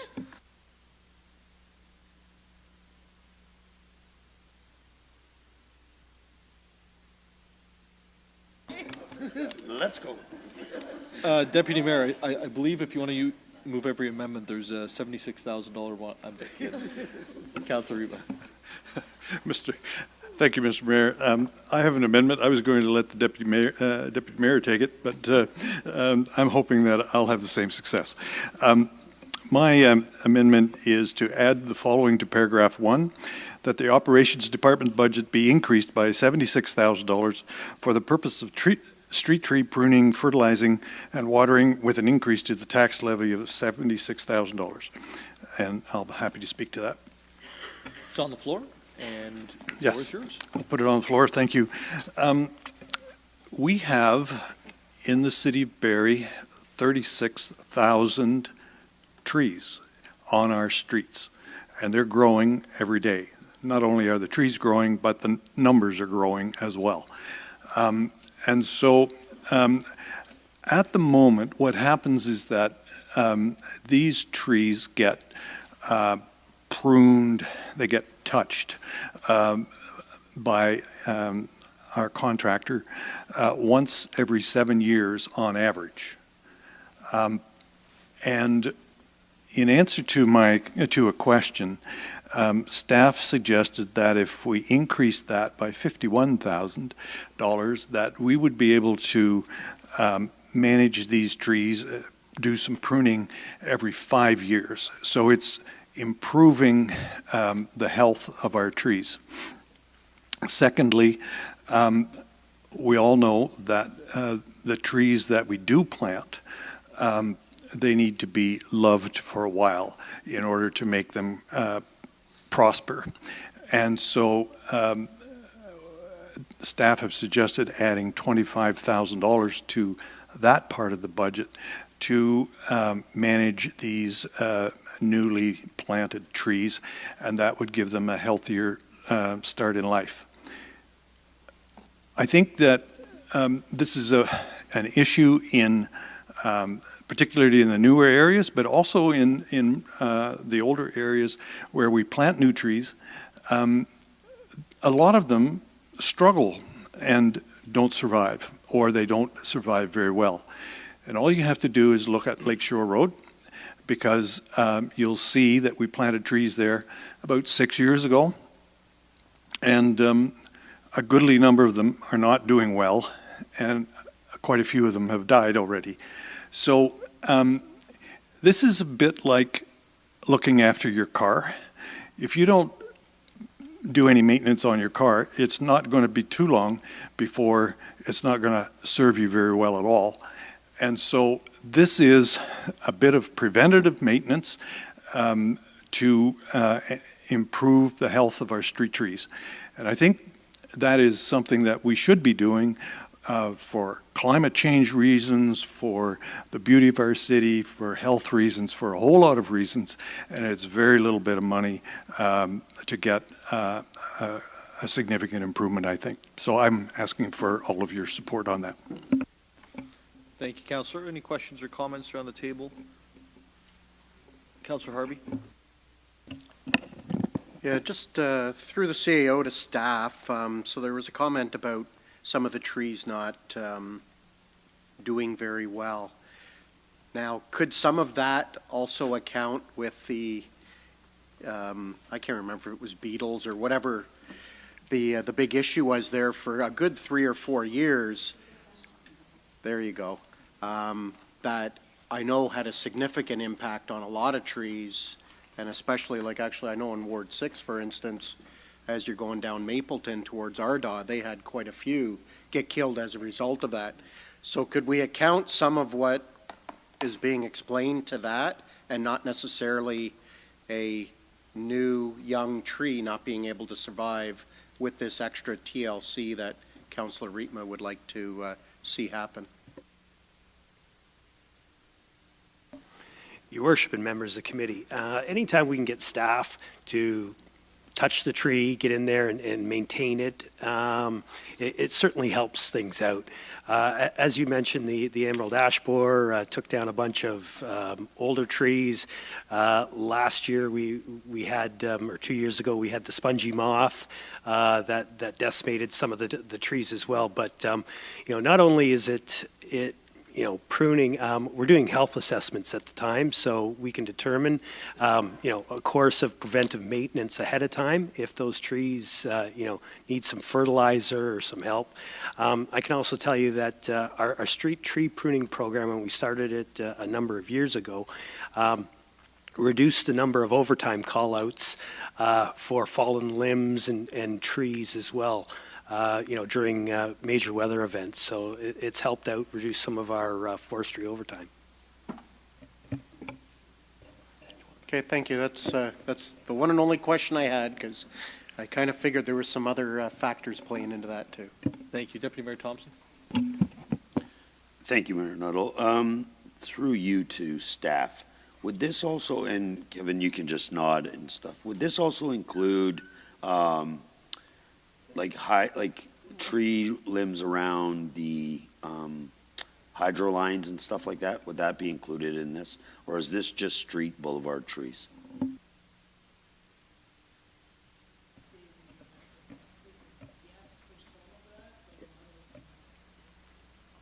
Yeah. Yes. Right. Short Yeah. answer, yes. So there is some of that. So it's very important. I'm actually very supportive of this. I've had to call for the arborist or the pruners to come out. Sometimes, when we have some ice storms and stuff, it changes the growth of the tree, which then it becomes an accessibility issue. The trees are growing across sidewalks and leaning down, which the pruners will come out and, make the sidewalk accessible again. So I understand that the growth of trees, and let's be honest, this council has supported lots of amendments to increase the volume of trees and beautify our neighborhoods. So I think this is something that's going to be needed, and I will be supporting it. May I ask a quick question before I go over to Councillor Mallis? On the amendment, which is the 76,000, there's a piece of it, I think 25,000, that was related to new trees being planted, ensuring that they make it. They're nurtured, I think is. I know nothing about this, so forgive me for whatever language I'm using. Yeah, the 25,000 is actually to love those trees that have been recently planted, support them, yes. The newbies. Fertilizer, water, Okay. that kind of thing, yeah. Yeah. So you just like, just picture someone with a milk bottle now, I guess my question, two questions on the new trees. One is, those that are planted on boulevards that are related to developments, by the time they get to us, I'm assuming it's assumption when we're responsible for them, or are we responsible for them the moment that the developer plants them? Your Worship and members of committee, there is some warranty period with the plantings. So depending on what the development agreement is, sometimes we get 2 years warranty. So for example, the downtown Dunlop plantings, we get a couple of years warranty. So if they're planted and immediately die, the developer or whoever did the project is on the hook. Okay. And when we were dealing with the ecological offsetting, and I guess this is where decisions come home to roost, there was a proposal for a position, and I don't want to state what the position was because I can't remember. An arborist? Was it an arborist? Would that have any effect on, the ecological offsetting is going to allow us to plant a whole bunch of new trees. So can we not just charge back the new stuff to the ecological offsetting to make sure that those trees that are planted survive? Mayor Noddle, the arborist position that was requested as part of the eco offsetting was not approved. Correct. Agreed. But in terms of the new trees being planted and the $25,000 that's being requested, are we able to, under the ecological offsetting policies, and maybe the policies say no, but the law says we could, or maybe they both say no, or maybe it says yes. Is there something in there that allows us to make sure that that tree that we've planted lives? Because the person who's cutting down a tree is cutting down a tree that's X years old, and we're planting one that's 1 year old, right? And so the difference between those and the cost it takes to allow that tree to get where it needs to go, can we charge that back to the ecological offsetting? Through you, Mayor Nuttall, or to Mayor Nuttall, unless Craig Miller overrules me, I think we could use the eco offsetting reserve for this purpose, keeping in mind that the amounts that could be in that reserve aren't certain yet. Understood. Mr. Miller, are you going to overrule or are you going to agree? Excuse me, Mayor Nuttall, for now, I would have to agree with Paula, but I would probably need to do a little more research to give you a definitive answer, but it seems reasonable. Okay. Could we have that information as well back for next week? If just the new portion could be covered by the ecological offsetting, and if not, then that is what it is, but if we could get that as well. Councilor Morales. Thank you, Mayor Nuttall. To staff, Mr. Friary, do you triage trees with limited resources for pruning? And what I mean by that is all trees are important, so you want to get to all of them, but do you triage like younger trees? Early intervention increases the chances of success in newer subdivisions, and also older trees, more mature trees. Something going wrong there can, you lose an 80-year-old tree. That's pretty consequential. So is that a part of the criteria or no? Your Worship and members of committee, we prioritize all work orders as they come in. So, we may have a backlog of 200-300 of trees to look at, but we do send staff out to immediately look and assess, and then from there, then we prioritize what needs to be done. Perfect, thank you. Mayor Nuttall, I'll be supportive of this amendment. Countless times in Ward 9, I'll get a resident saying my tree died. And it's outside the warranty period, but it's always just outside, right? No one buys the extended warranty on the tree. And it's frustrating. Sweet old lady calls me, I'm like, okay, we'll get it replaced. Then dies again. Or it makes it 2-3 years, dies again. Ignore the Ward 9 aspect, ignore the sweet old lady aspect. There's a cost there. There's not only an ecology cost, but there's a quality of living cost. So in order to get more bang for buck and protect our value, I think this is a good investment. Also, on the other side of that argument, those more mature trees in the Ward 8, Ward 1 area that are 60-plus years, if they're at the bottom of the backlog, because maybe they didn't look like they were that bad, but there was something rotting inside or an animal made a puncture or whatever, it's always unfortunate when we lose them. So this is a prudent amendment, and I'll be supportive. Thank you, Councillor. Any other comments or questions? Seeing none, call the vote. All those in favor? And it carries. Next amendment. Any other operating budget amendments? Seeing none, Councillor Hamilton, I'll go to you if that's okay. Sure, and thank you, through you, Mayor Nettle. We're on capital amendments now, is that, okay. Yes. Perfect. I've got a couple, so fingers crossed they go quickly. The first one here is to add the Lake Simcoe Airport, to add the following to paragraph 9, that projects F1028 Lake Simcoe Regional Airport Program in the amount of 955,836 on page 218, and FI 1026 Lake Simcoe Regional Airport Runway Expansion in the amount of 91,373, page 219, be deleted. And I can speak to that. Floor is yours. I'm hoping this one's pretty self-explanatory, given the fact that we're selling the last 10% of our shares. So I think this perhaps was an error in the binder. So just doing our due diligence and getting that removed. Thank you, Councillor Hamilton. Any questions or comments for anyone? Staff? None? Seeing none, we'll call the vote. All those in favor? It carries. We're going to take a break until 9:25 to allow for breaks, and we'll come back after that.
All right, we will reconvene much later than I said we would.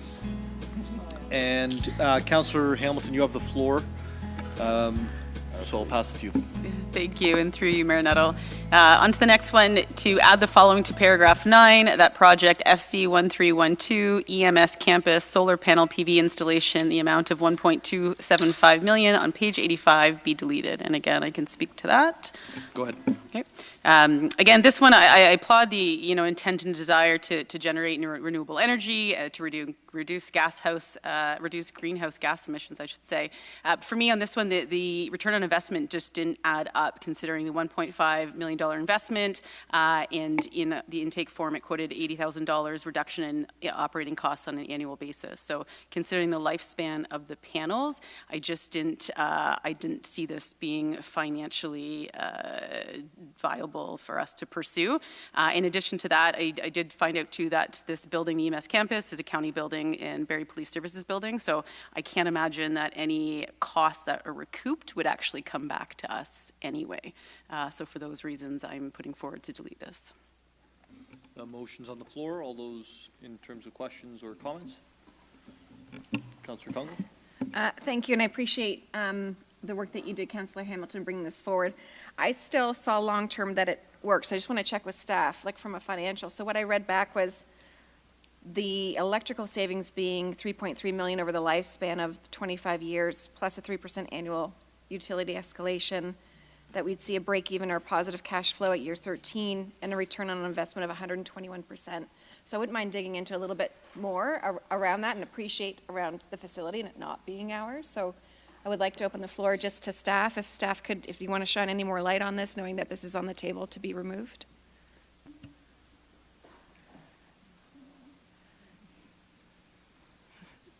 Ms. McAlpine, your light's on. Everybody's still on break. Mayor Nuttall, through you to Councillor Kungle. Mr. Hughes provided some information earlier today and would be happy to provide, to confirm any details. Thank you. Through you, Your Worship, to Councillor Kungle. You're correct. Those numbers that we provided were provided earlier on today. So our break-even point is about 13 years. So it's a 13-year payback for these. The lifespan of these panels is industry standard is 25 to 30 years. So we use 25 years for our analysis. The reality is they're not going to stop working at 25 years. Over the course of time, the output does go down. So at a certain point, they'll either fail or the output will get low enough, and the new technology 25 years out, I don't know what it looks like, but I'm sure it's going to be a lot better than what we've got today. It'll just make sense financially to replace them. The one comment I would like to make is this is a city building. The county had partial ownership in it, so any savings on the utility side, we provide the Barrie Police with the utility budget, and we provide the county of Simcoe with the utility budget. So it's not like they're going to tell us this is what we're going to pay for utilities. We tell them what it's going to cost. Thank you, Mr. Hughes. I appreciate that. So I won't be supporting the amendment as it's presented. Thank you, Councillor. Any other comments or questions? I'm going to start with Councillor Morales. I'm going to go to Councillor Harvie. Thank you, Mayor Nuttall. So, Mr. Pugh's follow-up, thank you for those answers and great questions, Councillor Congo. So, we tell county operator, we tell them this is what what we have calculated as a reasonable cost to your hydro utility. So if we do that and this investment goes through, would we then proportionally reduce the allowable hydro cost that is purchased from the grid and not generated from the solar panels proportionally? Through your worship to Councilor Morales, if I understand the question, I think rephrasing it a little bit, you're wondering if the city would get all the savings? Yes. That's not the way the building is wired now. I suppose it could be, if that's the desire of council. What we do, we provide an estimate of what it's going to cost. There is a true-up at the end of the year, so we reconcile the accounts between the county, police, fire, actually for a little portion of the building. So as it is, we let them know what it is. They would benefit from the savings, and then they would bill us 25% less because we pay 25% of their bill anyways as part of the city. So while it's, and follow-up, Mayor Nuttall, so what I'm hearing, correct me if I'm wrong, so while we might not have like a smart meter that can, like, to the penny, rejig the cost realign the cost of the purchased hydro proportionally to the on-site, not generated, but solar captured hydro. So while we don't have currently a way to do that down to the number, we as staff can get to an approximate number, and then that percentage comes back to the city. Through your worship to Councilor Morales, yeah, I believe that's doable, yes. Okay. I'm pro-environment. This is a great initiative. The updated numbers from 4:27 p.m. make sense. And again, I know it's been said, but I'm going to say it again. We all have in front of us first-year savings of $103,000 per year. Cumulative over its projected lifespan can be more, can be less. That can go either way, especially if we get like that hailstorm we got like 5 years ago. I'm sure that can be concerning. But projected 3.3 million, and the break even. This is the key number. If you want to put the environment thing aside, projected break even at year 13, and after that positive cash flow and ROI of approximately 121. Those numbers are comfortable for me, so that's why I kept asking the question about, yes, it's good for the environment and we want savings, period, but is the city of Barrie realizing these savings, or are we essentially indirectly realizing them for the county and police? So I guess the answers that you gave me, Mr. Hughes, give me a little more comfort in supporting the original ask. However, I know other members have other questions, and I'll kind of listen to those comments. Thanks, Councilor Morales. And before Councilor Harvie, I asked him if I could just ask a question. Mr. Hughes, I love the enthusiasm for this, right? I really do. In my previous career, if I went to my boss and said, here's the business case, and he said, I've got questions on the business case, whether it's legit or not, and I came back and said, it's actually 25% better than I said it was, he would say, what changed? And I don't understand what changed between the budget and 427. The difference between a 16-year ROI and a 13-year ROI. Was it uber conservative inside of the original business plan? Like, what's the difference? Thank you, Your Worship. So the actual method that we're using has changed. So this is a multi-year project. It actually started in 2023. So we have funding already in 2023. At the time the budget was put together, this budget submission was put together, which was May of 2023. This was quite a while ago. We were expecting to put a roof-mounted solar array on top of the building. After we put this budget submission together, we hired consultants. The consultants came back and said, you know what? If you do a ground-based solar installation, it's not only more cost-effective to do, but you actually get more output from the ground-based solar array. So it's a better business case because it's a different solution. So what has changed? What we're doing has changed. The outcome, we're still generating power. We're generating more power, a little bit cheaper. Thank you. I appreciate that. Councilor Harvie. Yeah, thank you, Mayor Nuttall. Actually, Mr. Hughes just answered one of my questions because I was going to ask some roof questions, but apparently I don't need to ask any roof questions now. But I'm just trying to understand, like, how did the numbers change from what's in the binder to what was on the Q&As that we got back? Because there's quite a variable there from 80 plus K a year to 103, 105, something like that off the top of my head with the new numbers. Through your worship to Councillor Harvie. So the initial numbers that we got were presented to us by the consultant that worked on our community energy and greenhouse gas study. So it was a high level based on what we had. The revised number is what we got from the consultant that we actually hired to do the design. So one was high level as part of a program. One was very specific as part of the solar installation at this facility. So just a follow-up to that, and maybe to refresh my memory, and probably a few people around this table too. So obviously we're already into this for 225K. What exactly did we get for that 225K? So we haven't spent all the 225K yet, but the first part of this work, the work that we're doing now, is for the consulting. So for the engineers to come in, the consultant that said, you know, you've got You've got a mounting location on the roof, to answer the question that you didn't ask. The building was actually built for that. They came back out and said, you've got that, but you've got a big backyard and you've got a perfect location to put something, so put it over there. So that's part of what they've done. They're actually designing the array itself, so what it would look like. So at the end of the day, if council decides not to go ahead with this or to defer it, we'll have a design, we just won't be able to install it. And just a follow-up, of the 225, how much would have been used, just so I can understand how deep we're already into this? Through your worship to Councillor Harvie, I'll have to get back to you on that one. I don't know. Okay. I do appreciate, like, I mean, obviously we want to try and go as green as we can. I get that piece of it. I'm not quite convinced that from my knowledge about solar panels lasting 30 years as a general rule, and obviously their outputs are dramatically reduced at the end of life.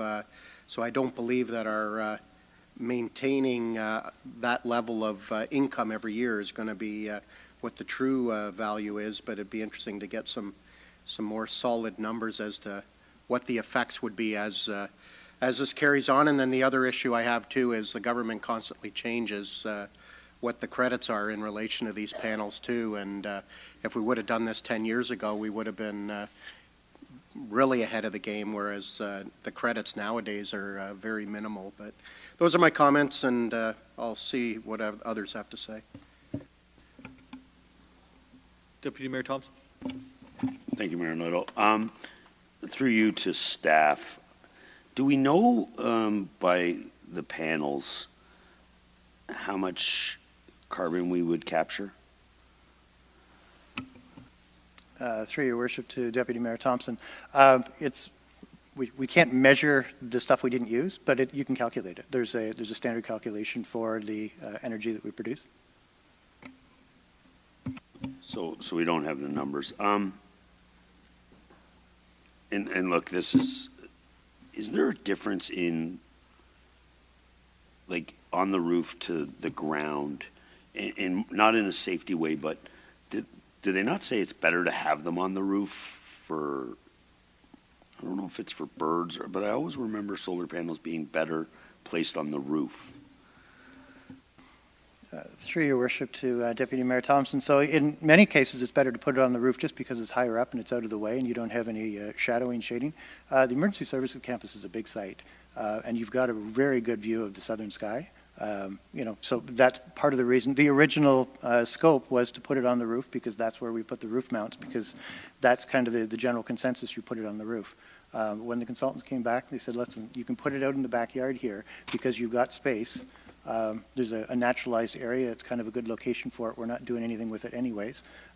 So why don't we put it there? And someday in the future, if there's a need to build on that space, we can always move it around. You can pick it up and move it. So maybe just more of a comment. So this is kind of like, from the last year's budget, and I just look at everything and I like the out of the thinking, and I really want to see more of this, but I think if we could have moved a little bit quicker on the carbon capture, there's an opportunity for more monetary gain for the city. Yes, the city sends over a bill to the campus, whether it be the county or the police, which is a line item. I think, correct me if I'm wrong, I think the ask for the hydro for 2024 is about $253,000 to the police side of it. But really it comes down to dollars and cents to me. And I think this is a great initiative, but I look at how our budget is right now. And these are great initiatives and great things to do. If you run out of things to do and you got lots of money and the government's forcing you to spend your reserves and all that stuff. And right now, I don't think we're in the position to keep with the capital accounts. I just think that these are things that we're going to have to look at, and, maybe putting it as a forecast for a year. If we could get maybe, involved in the carbon capture, we could look at it more, as a quicker return on our investment. But like right now, from everything I've heard around the table, I will be supporting this amendment. Councillor Corser. I guess just to follow up on Deputy Mayor Thompson's question, through you, Mayor Nuttall, to Mr. Pugh, I guess, staff. How do we go about getting this carbon capture number? Can we capture that going forward? Is it a calendar based? I'm just not understanding we've missed the carbon capture. Can you maybe explain that a little bit to me? Mr. Hughes. So I think if I'm, through you, Your Worship, I think if I'm understanding the question correctly, you're wondering how we calculate how much carbon we're offsetting. Off the top of my head, I can't remember what it is, but there's per every megawatt hour or every megawatt of power that's produced, there's an equivalent CO2, a carbon amount. It's a direct calculation, because we know what the Ontario grid, how efficient it is and how much carbon it burns per kilowatt hour, megawatt hour. So it really is as simple as looking at your hydro bill. We use this much power, therefore, or we save this much power in the case of solar panels. So we've installed a bunch of solar panels, we've generated a bunch of power, therefore it wasn't generated, at the Bruce or someplace, Bruce is probably a bad example, but, someplace else from natural gas, therefore our savings is X.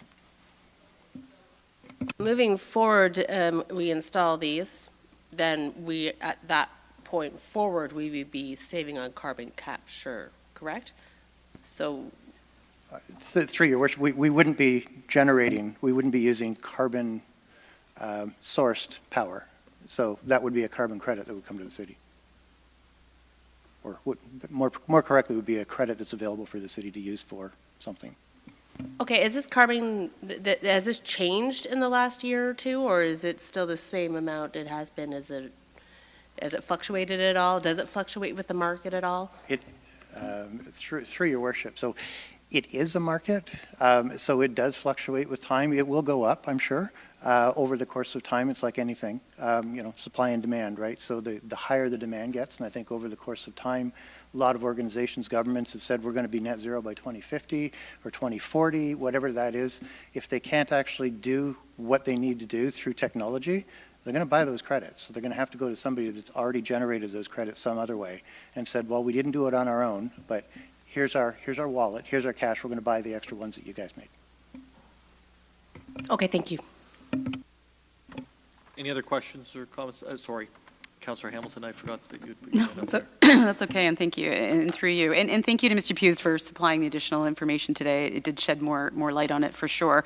I was surprised at the difference in numbers and why all of a sudden those numbers came to fruition.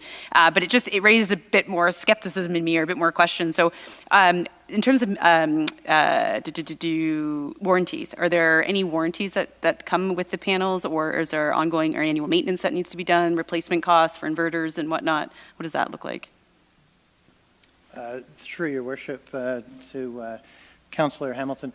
So there are warranties. The warranties on solar panels are typically quite good because there's nothing to them. There's no moving parts. They don't do anything. And I think a standard warranty wouldn't be an issue to get a 10-year warranty. You could probably negotiate a better warranty if you wanted. As for maintenance, probably the biggest maintenance cost is washing the things every now and then. They work if you don't wash them, but I have some at home, and I tell you they work better when you do wash them. So, that's something that we'd want to do, and frankly, that's an area where ground mounted is actually easier because, then you don't have to go up on the roof and trip over stuff. There are inverters, that sort of thing. They do have a lifespan, but they're not that expensive in the grand scheme of things. It's the panels themselves that are really expensive. Okay. And in terms of, sorry, through you again, in terms of the degradation rate, does that change based on the new panels that we're using, the ground ones instead, or is it basically the same, or what does that look like? Through Your Worship, they're basically the same panels. They're just sitting on a steel stand, and they either move or they're fixed depending on the design, as opposed to being sit on a stand that's on the roof. Okay, so the degradation, whew, it's a doozy. What is the rate?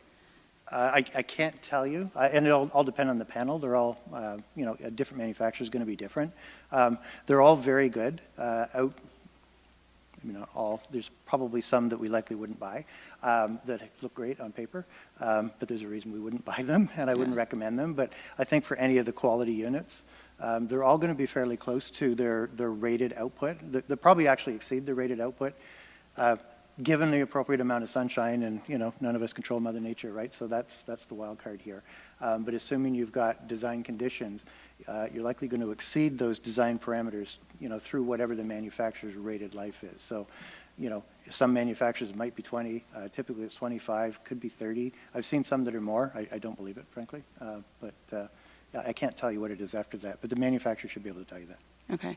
And so we're confident, because again, the ROI changed significantly for me. So I just want to make sure that this new return on investment that we're speaking of, that we are actually recouping our costs, because the upfront cost is significant. It does take into consideration maintenance, even though it's small, cleaning of it, the inverter replacement every 10 years, the degradation costs. I'm a bit nervous just because of the change in numbers that we're portraying an accurate picture here of what we can expect going forward. Through your worship, yeah, we are. I mean, whether it's ground mount or roof mount, the inverters, all of that is still the same. It didn't change. It's the same inverter, very similar inverter depending on the actual panel you install. We're not saying we're going to put inverter X. We're saying this is what we need. We need this much output. It's going to be a 500 kilowatt system, and the engineers will spec something. They're not going to say you're going to buy model X, because we're not allowed to do that under our procurement bylaws. But we'll set the standard performance, and then the market will provide something that meets those requirements.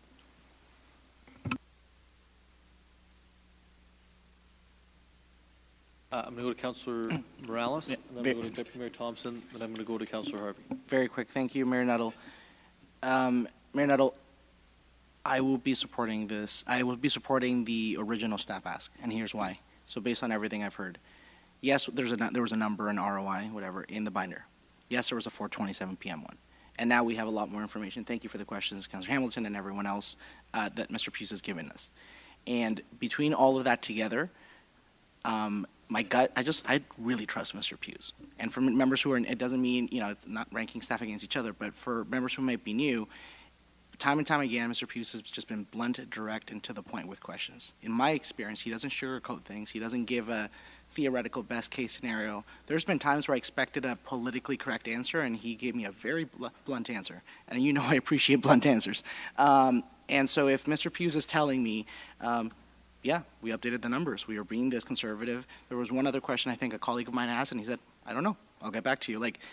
And he's not the only staff to ever say, I'll get back to you, but in my prior experience, if all I have to go based off is the binder, the 4:27 p.m. email, and the assurances from Mr. Pughes now, he can't control, the batch that we get of solar panels, he can't control Mother Nature, and he can't control other unpredictable factors, but based on the data sets information, I'm being asked, at least for myself, to make a calculated decision, and I have a lot of trust of Mr. Pughes, and no pressure, no undue pressure, and so I'll be voting against the amendment, but in support of the original motion. Deputy Mayor. Thank you, Mayor Nuttall. So one question I want to ask. So the new consultant said that the return on investment went from 80,000 to 100,000 because we went from ceiling mounts to in the backfield. Is that correct? Through your worship, from my understanding, it's due to the orientation of the panel. I assume the original designers, and again, I'll have to get into the details if you need this, but I believe the original designers planned to have something that was, it'll be southern facing, but it would not be at the same angle, whereas a ground mounted one, you could, you put it up at quite an angle if that's what you need to get the best capture. So the original intake form was for a roof mount.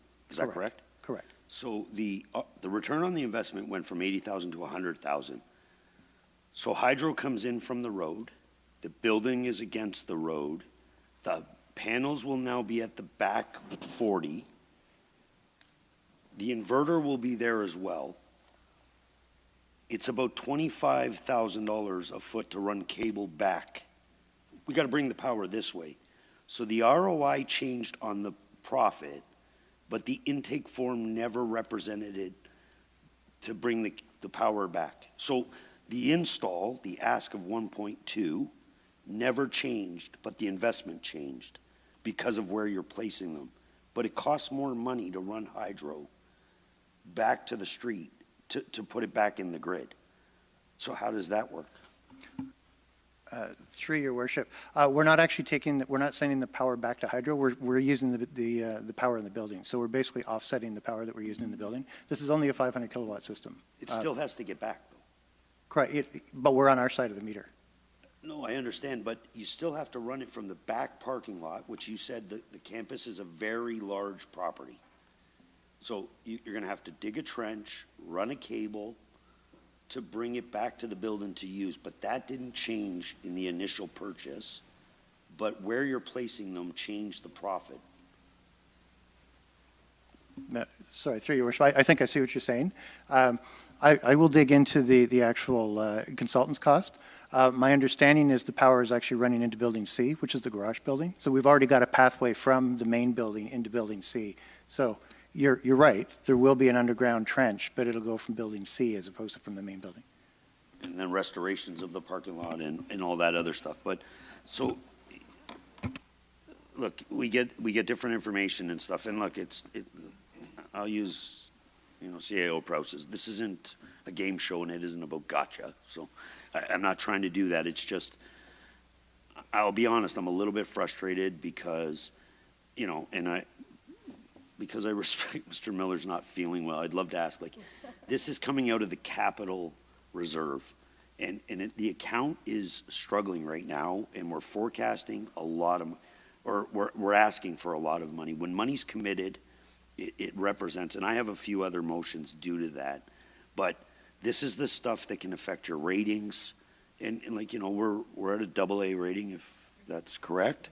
When you have too much strain on your capital budget, when they come in and do our audit, it actually could downgrade us, because once the money is allocated to a project, it can't be used for anything else, and it actually affects your ratings. So I think a compromise, and to the mover of the motion, if we could defer this by 1 year, we hopefully can get into the carbon capture business, which will be able to, the ROI will be a lot quicker, in that sense, and, we can look at, so as a friendly, I'm asking to add maybe just, would it be called a forecast of 1 year or just a deferral of 1 year? Through you, Mayor Nuttall, I think you want to change it from an ask to a forecast, which means it's not approved to be spent, but it's there as a placeholder. If you wanted to defer it for a year, you'd want to put it in 2025. And maybe we can have a deeper dive into, a lot of questions and a good conversation. Like I said, I think the thinking out of the box is great. I know that we're getting solar panels on the new Ann Street, and they're going to be positioned on the water reservoir on the top of the hill and stuff. So this is something, we're moving forward with.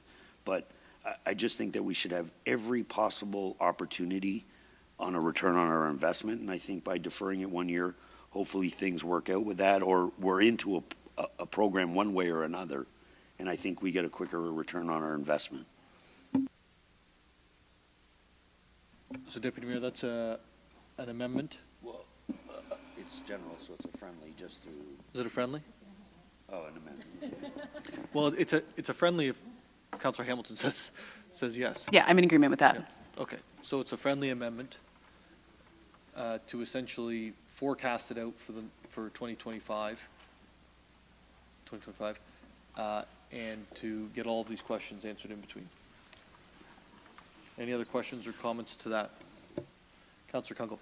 Through you, Mayor Nuttall, just to staff, if I may redirect to either Mr. Miller or Mr. Puce, so impact of deferring to the project if we don't maybe fully appreciate what a delay in 1 year would do to current state of where you're at in the initiative. Through your worship to Councillor Kungle, we still have to finish the design. So, it's not like we're going to be issuing a PO tomorrow. The reality is inflation, right? So construction inflation, it will be more expensive. But another year of technology, maybe the technology will come down in price. I don't know. There will be an impact, but I can't say what it is, and it's probably not that significant. Thank you. Any other questions or comments? Councillor Harvie. Yeah, I'll definitely support this one-year deferral, and I'll be quite honest with you, even 2 years might even be better, but I'll leave it at one, because I think, too, the one piece that we don't want to be missing out on is the carbon credits when the city does start capturing the true numbers of our carbon footprint and using things like this as a credit. And I think that'll probably more than make up for any differential from year to year when it comes to that, because we're hearing crazy numbers from some other municipalities without mentioning them. So I definitely will support this. Thank you, Councillor. Any other comments or questions? Seeing none.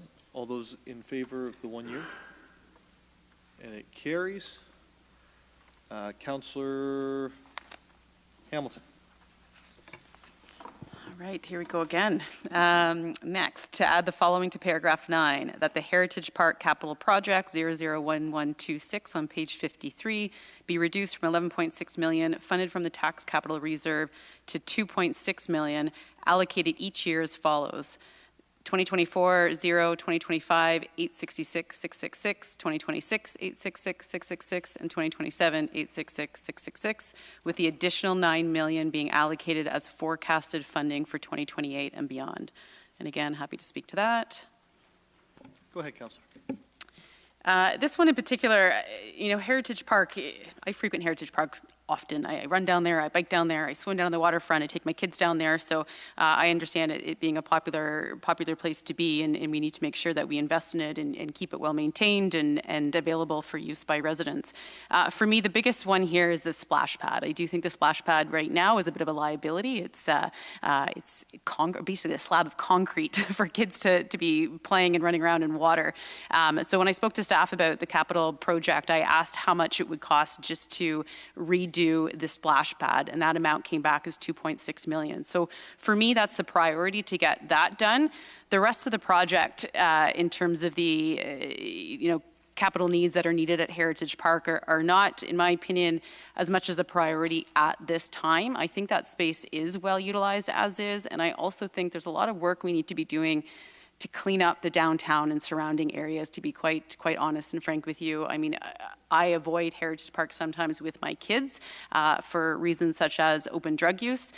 So again, until I think we take care of some of these other systemic issues and come up with plausible solutions, I would like to just hold off on any further work done at Heritage Park. And so I've put it here as being forecasted funding for 2028 and beyond, and just take care of the immediate need, which is the splash pad in the amount of 2.6 million.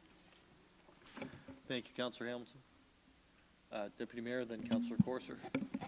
Thank you, Mayor Nuttall. I will be supporting this. I just had a question from staff, because, and Councillor Harvie will probably love that I say this, but in 2019 they had a chap that brought up a splash pad at the Peggy Hill, and I believe the price was at 700 to 800,000 at that time.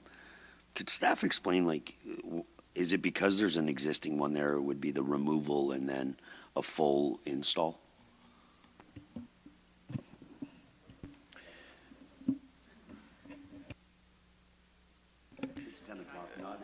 You can come down. Sorry, please, sorry. Please come down to the microphone, because if anyone's watching, it's not fair to them.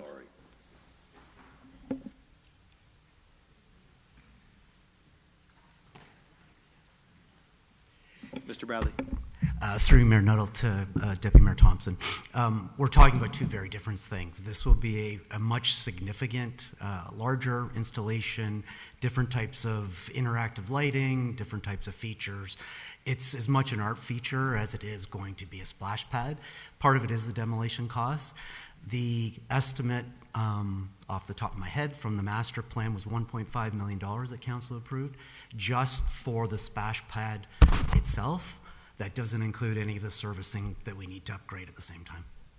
So maybe a follow-up, will it be nicer than the one in Ward 5? Yes.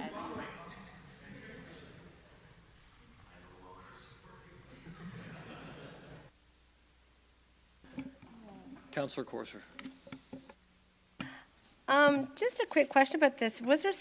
I'm trying to find it now, but I thought I saw something tied to this about AODA standards, accessibility standards.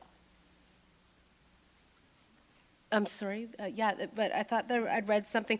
I could be wrong. I'm sorry, this is to staff. I'm not sure who this would be going to at this time of night. I could be wrong, so if I am wrong, then I will revoke my question, but there wasn't anything tied to AODA with this. Mr. Riley. Come on down. Excuse me. Through you, Mayor Nuttall, to Councillor Corser. Yes, there will be inclusive design elements as part of this installation that are not there today. Again, sensory improvements, different types of things that children can interact with differently. Okay, so these are improvements, AOD improvements that are not currently at the park. Okay, thank you. Thank you, Councillor Corser. Are there any other questions or comments? I'm really happy with the splash pad going, to be honest with you. To put it in perspective, I played there as a kid, and I don't think it's changed. I don't think there's been any improvement there whatsoever. So I am very happy seeing that go, and also at the same time having a fiscally, I think, responsible approach to the needs versus the wants. So I'll certainly be supporting it. So all those in favor of the amendment, and it carries. Councillor Hamilton. Sorry, only two more here to go. And through you, Mayor Nuttall, this is the Painswick Park parking lot. So the capital project FC 1085, Hewitt's Community Center, page 90, land acquisition design be reduced by $600,000 in 2024, funded from cash in lieu of parkland, with the $600,000 being added to existing capital project EN 1182, Painswick Park rehabilitation in 2024, to be funded from cash in lieu of parkland for the reconstruction of the Painswick parking lot.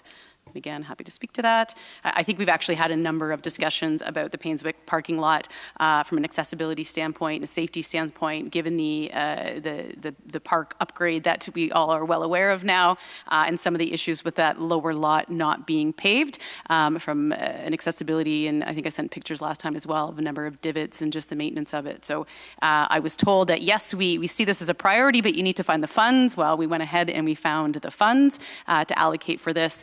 I know there was one question in terms of, why is this taking a priority over perhaps Sunnydale Park? And I did check that Sunnydale Park, the pavement of that lot is actually already in queue to be done in 2024, because I was going to suggest that we could take additional funds to pay for that as well, but it wasn't necessary. So this is just to pay for the Painswick lot, knowing that Sunnydale is in line this year as well. Thank you, Councillor. Councillor Harris. Thank you, Mayor Nuttall. Just, I will support the amendment. Just wanted to be clear, just so those watching know, we have a wonderful new park with lots of accessible amenities. Just wanted to be clear. The park currently and the parking around it meets AODA standards as it sits. Is that correct? Maybe for you to Mr. Ranasandran? Through you, Mayor Nuttall, to Councillor Harris, that's correct. Yeah. Thank you. So, but I will support the amendment. I think it's nice to have this finished, but I just wanted to, for those who are watching, we are meeting standards with our new park, so thank you.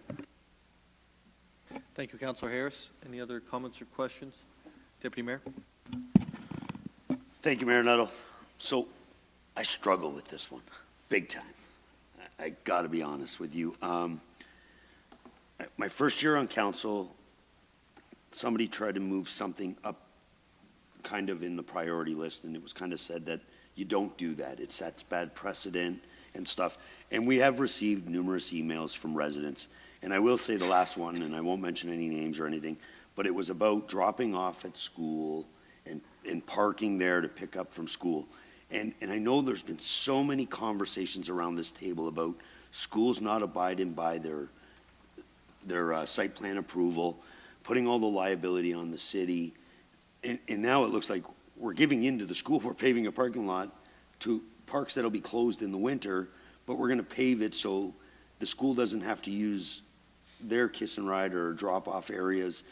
We're going to use our resources to do that. And, there's also this cost, and then there'll be an operating cost to plow the lot that they probably wouldn't have plowed if it was gravel. And all that said, I will support the amendment only because this is an anomaly. It's a fully accessible park. And, you know, for that reason, look, it's just, it's so, like, it's tough for me, but like I said, I will support it. You know, taking the funded from the Hewitts, like, you know, we're gonna build a rec center for $120 million.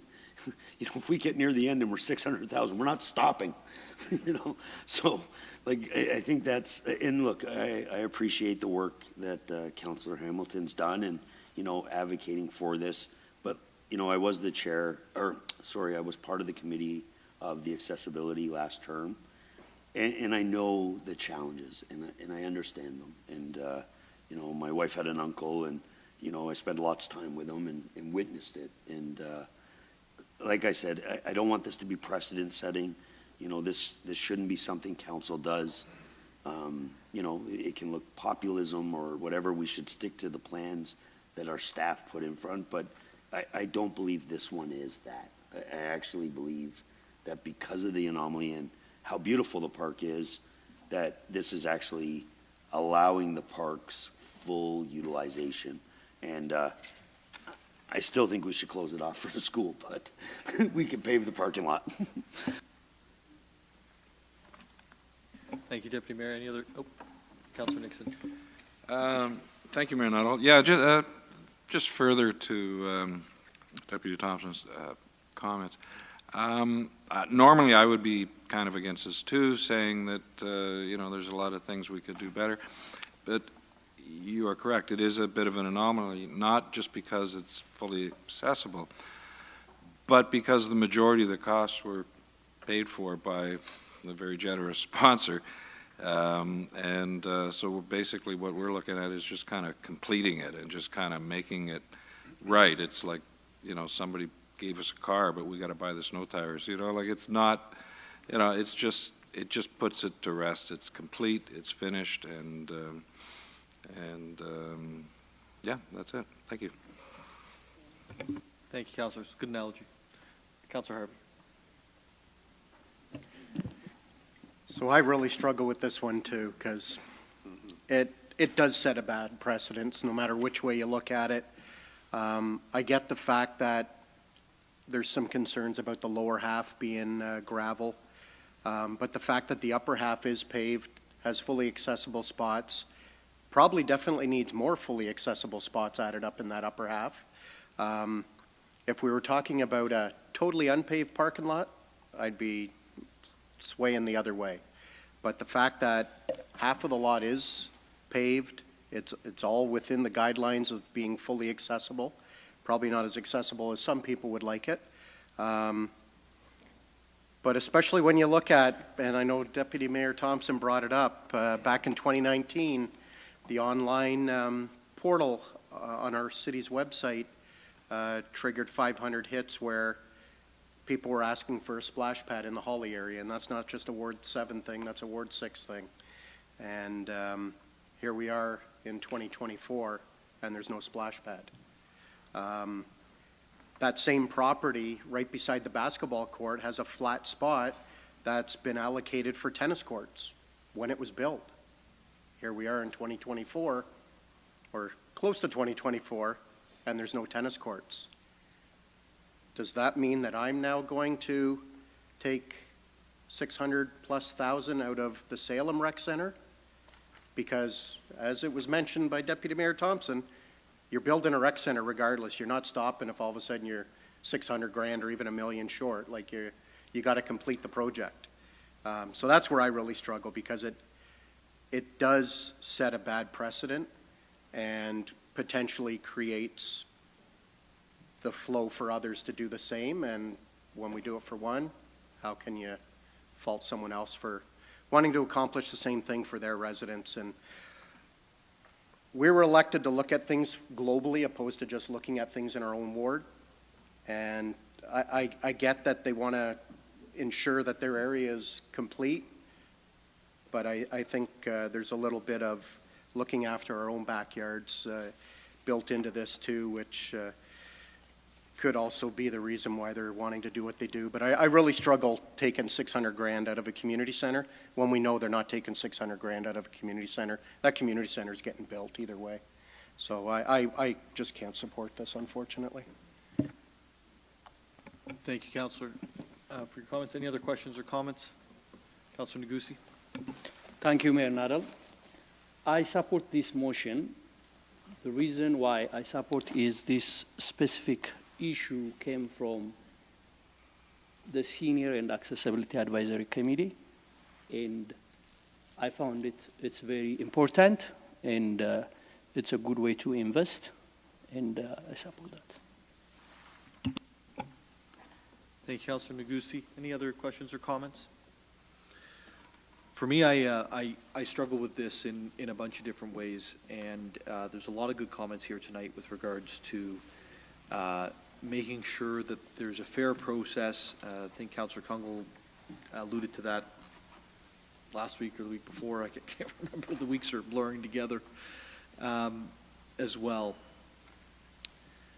And I have never subscribed to the, if it's not in the capital plan, it can't be added into the capital plan. I've never subscribed to the capital plan as the capital plan is capital plan, because if the capital plan is capital plan is capital plan, then we don't need to have a debate on the capital plan, because it just is in concrete. Staff aren't bringing anything new forward to us because they set the capital plan.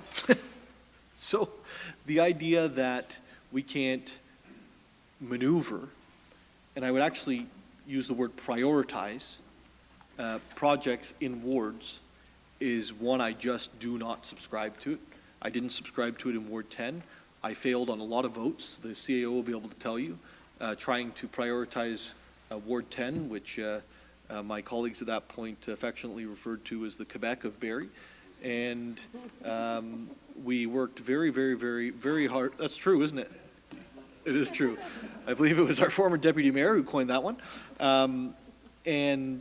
I worked very hard to get items added in, and sometimes they were taken in, and 9 out of 10 times they weren't.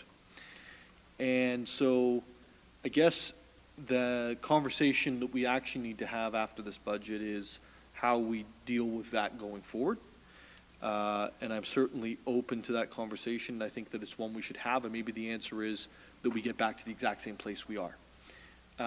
But for me, when I look at this, I'm probably a little upset that we didn't deal with it up front when the park was done. I think it's 7 and change that's being invested there.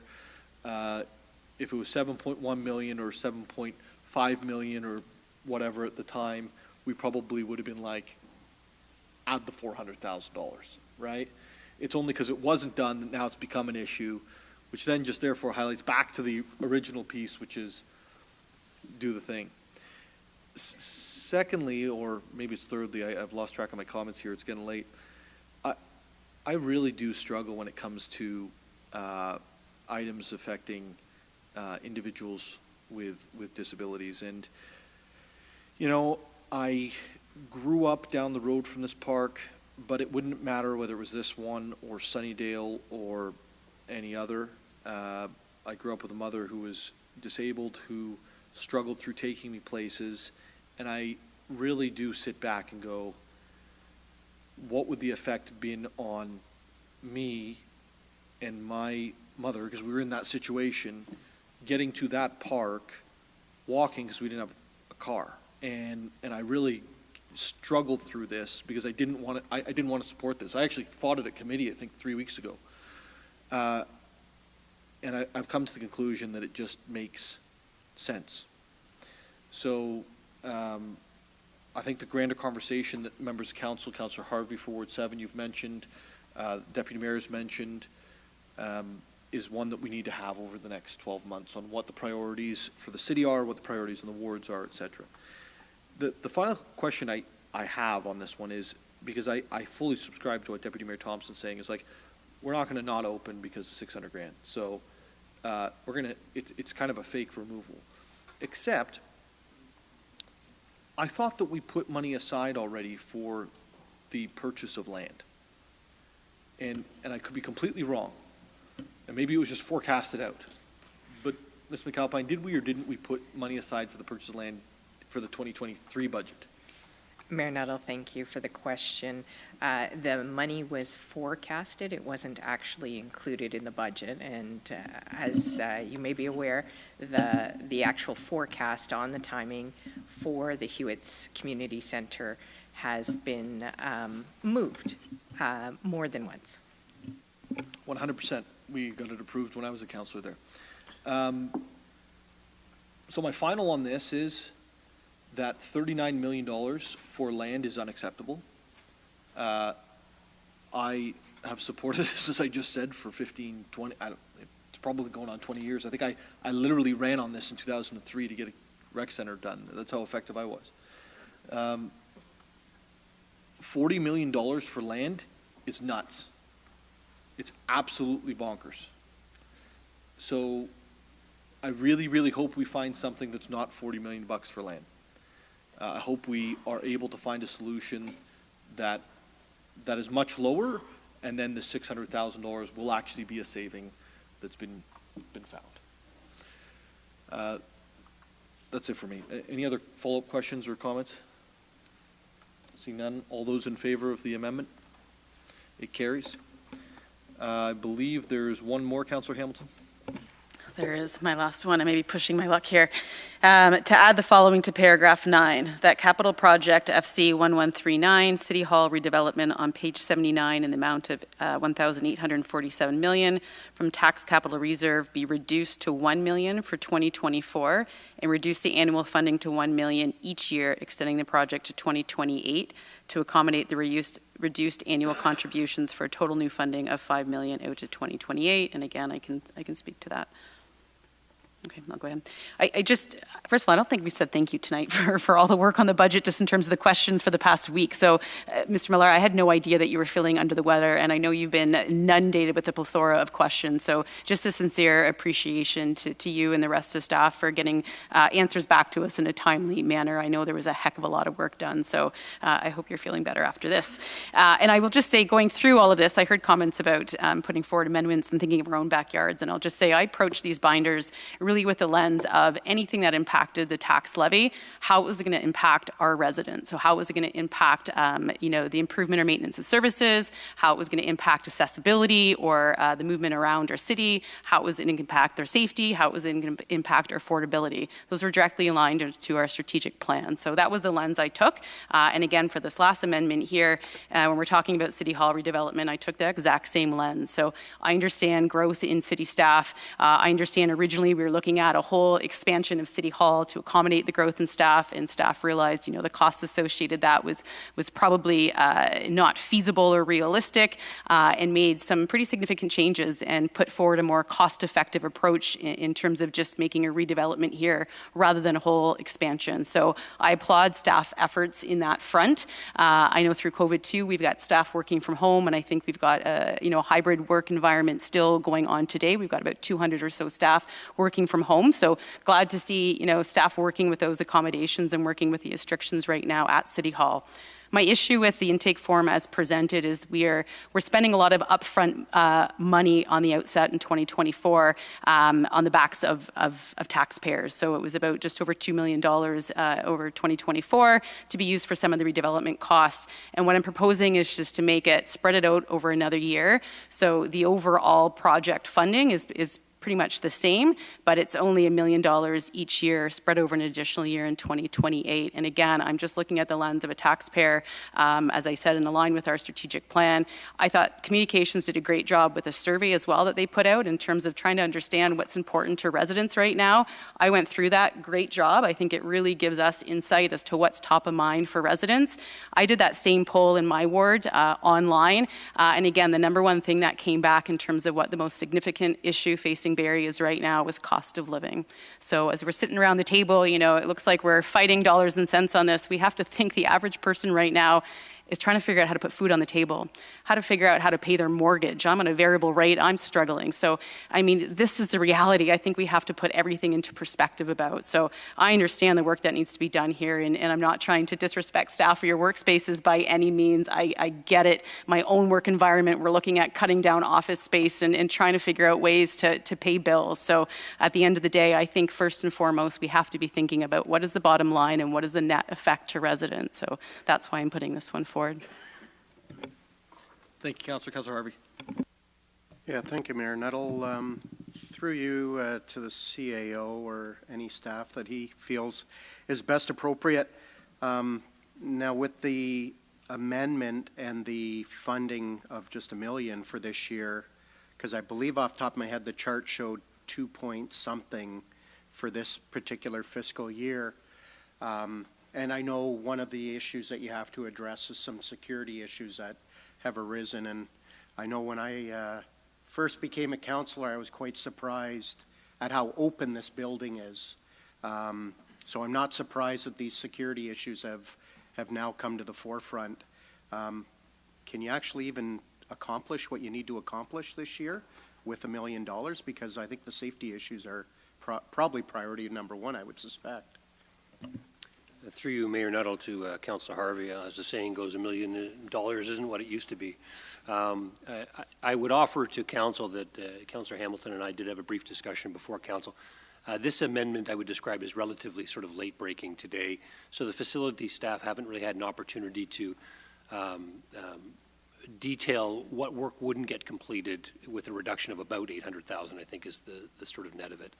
And my comment to Councillor Hamilton was, if Council is interested in this and passes this tonight, in the interim, we'll provide you with a memo that will outline the impact of that.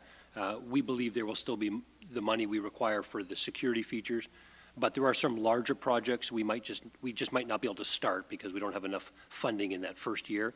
And we'd like to be able to provide that detail to Council. We haven't been able to put it together in the last few hours. So if Council decides to take up this cause tonight, we'll certainly get you additional detail in the next 7 days. Yeah, I don't know if, again, it's Councillor Hamilton's amendment. This might be another one that we should probably hold off to Council to have a fulsome discussion, although you can only speak once at Council, but seems to be a lot of information that we really don't have to be able to make an appropriate decision tonight, because I do have some concerns with reducing it, especially this year. And also, too, when you look at the big picture, because I remember it was 2 councils ago, and that's when I was the geek watching city council on TV and watching the big debate about a second tower being built. Well, there you go, Deputy Mayor. Being built in the parking lot, and I believe the figure was north of $100 million. And I remember Councillor Ainsworth of the day kind of expressing her concerns about the costs there and stuff. And obviously now that things have dramatically changed with the pandemic and the hybrid workforce and stuff, all of a sudden we don't need that second tower, at least any time in the near future. And this is an extremely, where we're sitting is new, whereas that tower that staff work out of is extremely old. And from what I understand, these floors that haven't been renovated yet don't even have insulation on the inside of the walls. So between that and the windows and everything. So there's a whole host of different issues, I think, when it comes to this particular decision. As it stands tonight, I definitely won't support it. I do welcome the additional information, but I'll leave it up to Councillor Hamilton as to what she wants to do with it tonight. I'm happy to wait to get additional information if that would help everybody. And as I said, this was sort of a late introduction, and we had conversation minutes before this meeting started. I will just say, though, that there was prior funding already allocated. So by reducing it $147,000, they still have $2.322 million to spend in 2024. So I know $2.5 million still doesn't go a long ways, but it goes far enough for the first year in a project to do some pretty, as you, Councillor Harvie, pointed out, some pretty, basic and high priority needs. So, but it would be interesting to know what couldn't get done over the course of the 24 year. So I'm fine with. I can just hold off on this maybe completely to get the information, and we can bring it back next week. Yeah. Sorry, Councillor Corser. It's late, I know. It's okay. Through you, Mayor Nuttall, I guess I'll hit up CAO Prowse. There are several other things connected to this, and I'm really interested in seeing the details come back on this, because I know it's more than the security issue that is top of mind, of course, right now, and also actual safe workplace, like trip hazards, the carpeting, the flooring, as mentioned. There are several things that kind of popped out at me. So yeah, to have a more of a fulsome look at this to make sure that we are covering a safe and healthy workplace for our staff is of utmost importance to me, and I'm sure everyone else at the table. So if we could have a better understanding of what impact that has, that would be fantastic. Thank you. Just a comment, I guess. Thank you. Thank you, Councillor, and that has been withdrawn. So if you have other questions, members of council, please reach out to CAO Prowse in the next 24. We'll now move on to what's next. Is there any more there? Sorry, just before is there any more, Councillor Hamilton? I'm No. done. Thank you. Okay, so I'm going to go over to Councillor Kungl, and we'll go from there.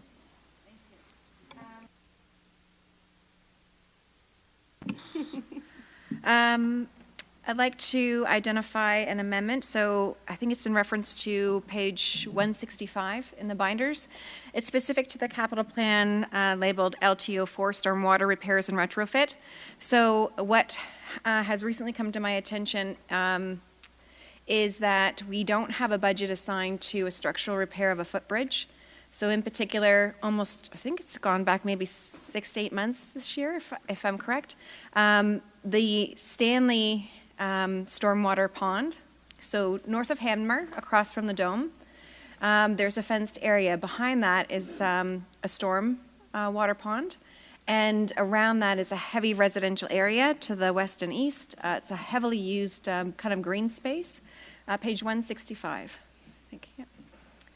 And so tied to that actually was an investigation by staff because that bridge has been out of commission, so that has not been an available regular pathway for residents as a high-use area. Instead of just a repair, it's come to my attention that that actually has some structural safety issues, so it actually needs to be fully replaced at a cost of $20,000. So as follows, my amendment is that the capital intake form LT04 Stormwater Repairs and Retrofit is adjusted in 2024 to include $20,000 to enable the required replacement of the Stanley Stormwater Pond footbridge. So there's a $20,000 addition on the table for a footbridge over Stanley Park. Not the park, but it's stormwater pond. So if you map it, you'll see that that is a high traffic area that people usually are able to walk through and behind into a green space. And right in the middle of that pathway, the footbridge going over part of the pond is actually needs to be replaced. It's not a repair that was identified. Okay, thank you. I just have a quick question. I remember Jack Garner trying to replace a footbridge at Donald Park. I think we quoted him $100,000 for that. Was that? It was something. It was. I'm just going on memory here. Is $20,000 sufficient for a bridge? Because that would be a good deal, and I just, yeah, we'll take 5 actually. Yeah.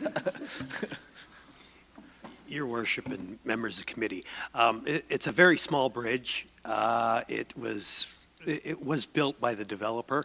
Looks like it's a homemade bridge almost, but it doesn't meet any of our standards, so it needs to be replaced. The footings are gone as well, so that's why a little bit of an elevated cost. So as part of the project, we're asking for an extra 20 just to replace that bridge.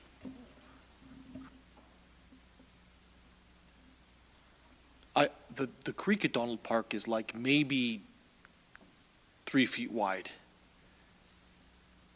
and it was $100,000. Is this like is this a step?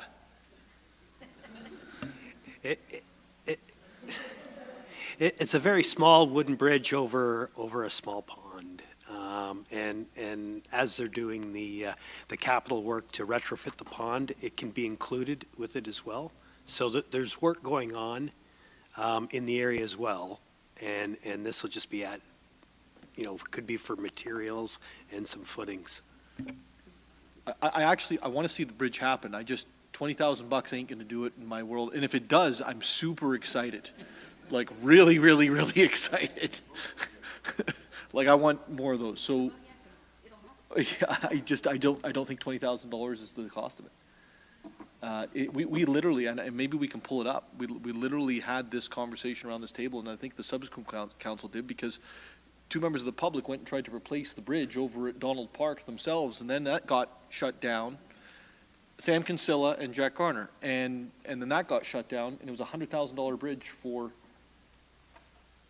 a 3-foot creek. Yes, Councillor.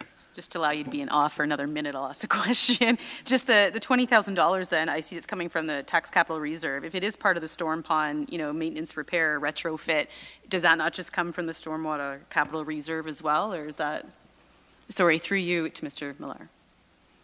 Because it's a bridge, I would say no. Like that storm reserve's under a lot of pressure, but it's not actually a requirement of the stormwater infrastructure. It's a bridge over it. So that's why I wouldn't fund it from the storm. So if it does go over, because what I just heard from Mr. Ferrari saying that, the retrofit could put in the fittings or something, like maybe it's all part of one project. So if it was over $20,000, would that then be pulled from the stormwater capital reserve as part of the main project, or would that?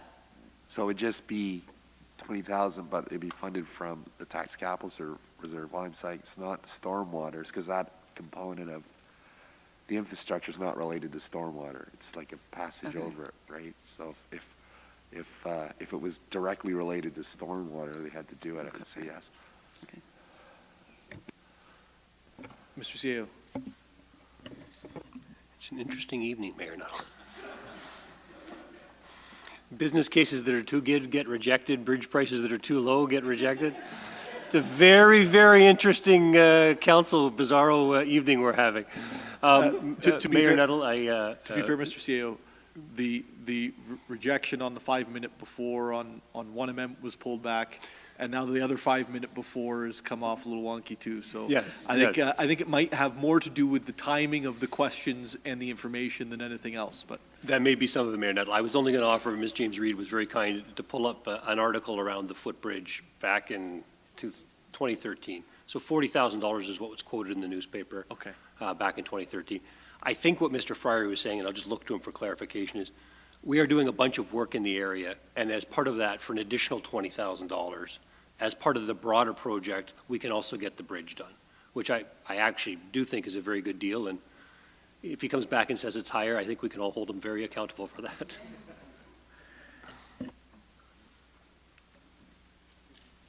yeah, I guess my concern is I think it's just dollars that are left over somewhere else end up going there, and it doesn't actually represent the true cost, to be honest. But I do like deals, so I don't know. I guess I would actually ask, Councillor, if you could do the same thing, withdraw this for next Wednesday.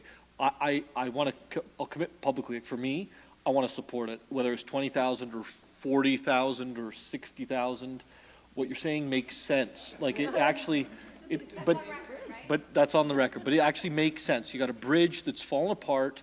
It sounds like washed out or something, probably because of deterioration down the creek side. So if it needs to be fixed, it needs to be fixed. And so I can't speak for the rest of the council. I fully commit to support that. I just think that it's a strikingly low bid. Because this is a hot deal on the table. I want to meet the workers who are doing this. Does it expire? That's what I need to know. Does this expire? Yeah. 3 days on this price, and it's 80,000 next week. Yeah, I can retract it for the sake of, getting close to 11 o'clock and allowing time. But I think Mr. Fryery has been at investigating this area for quite an extensive period of time. And I thought the money for the bridge was already in the intake form. It's not. So I think it is going to be a pretty economical approach to it just because of the work being done. I was hoping it would be done this year. So happy to revisit it next Wednesday. Perfect, and certainly look forward to all the information on that. Are there any other amendments for the capital budget portion? You have two? Deputy Mayor Thompson? Gary has one. We'll go to Deputy Mayor Thompson, then we'll go across. It's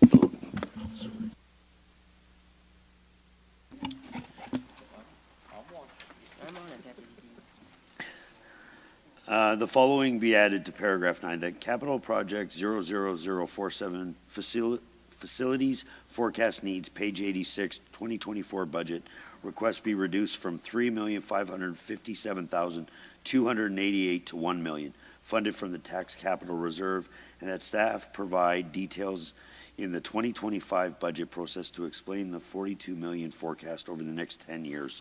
And I can speak very brief, but most of my comments were made a little bit earlier.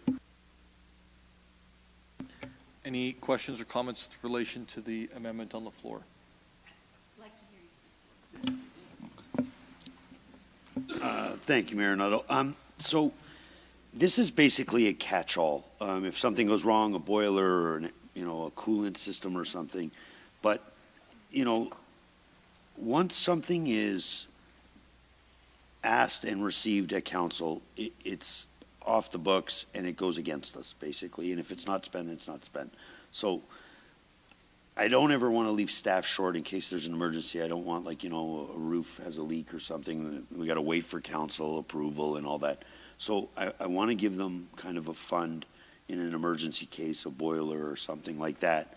But I would love to see, and maybe to your point, Mayor Nuttall, about prioritizing our capital and not expanding to the point where it does become detrimental to our credit rating. So, and I really do want to thank Mr. Miller. I spent some time and I had some concerns, and I went through some stuff, and just because I'm a little bit worried about the tax capital reserve, because we are very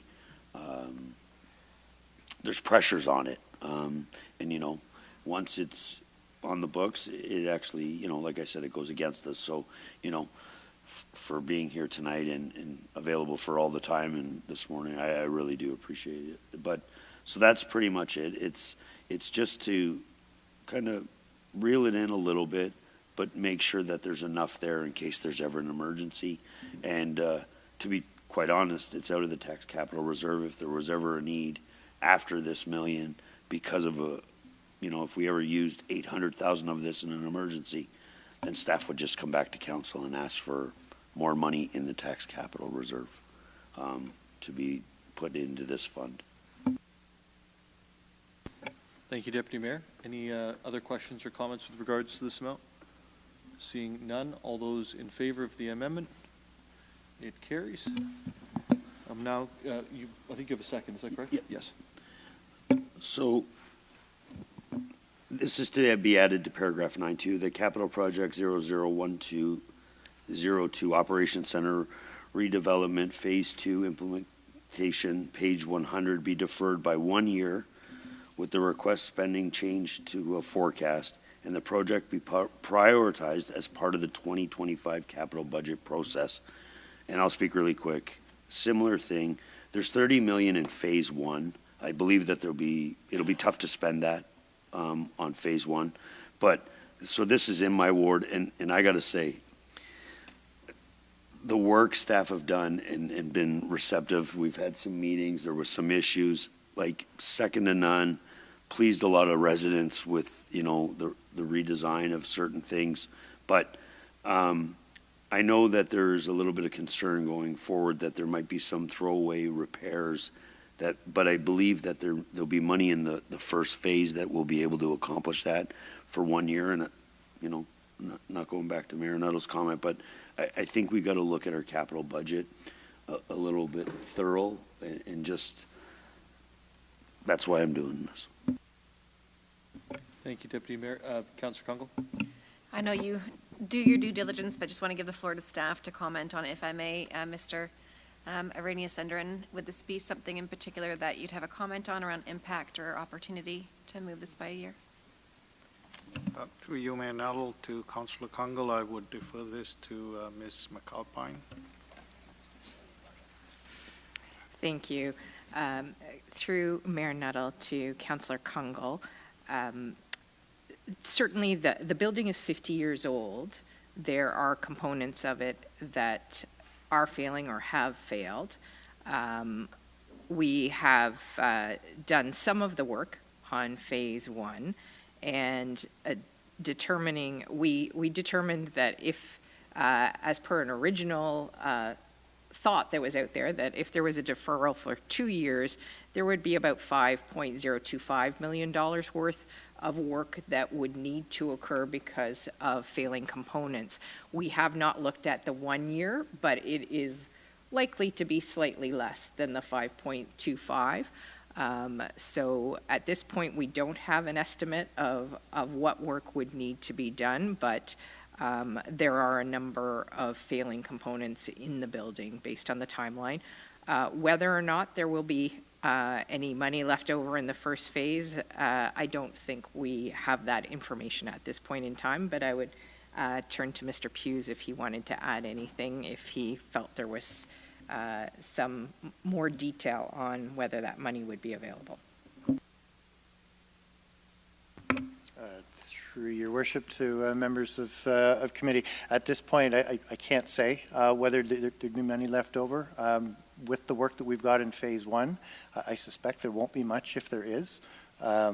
You know, as for the deferral, if that's the will of council, that's what we'll do. But the reason that we have identified some risks, as Ms. McAlpine said, elements of this building are 50 years old. Some of them have failed. Like we've got rooftop units that are over 30 years old. They weren't high quality units to begin with. I'm surprised they're still running. Other components are even older. So, you know, there are some things that we've been deferring for a good 10 years already, perhaps more. So we're kind of up against the wall here, and that's why at a certain point we just have to start replacing things. You know, we can reuse as much as we can, but that's, as Ms. McAlpine said, there are some things that we really just need to get on with. So whether it's 1 year, 2 years, 3 years, 5 years, some of the things we really should just be replacing so we don't have to shut things down. So with respect to that, I won't support the amendment unless, Deputy Mayor Thompson, there's a different option you're thinking about, but for this evening at this moment in time, I won't be able to support it.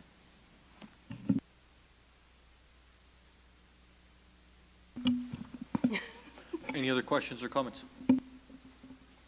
Councillor Harvie.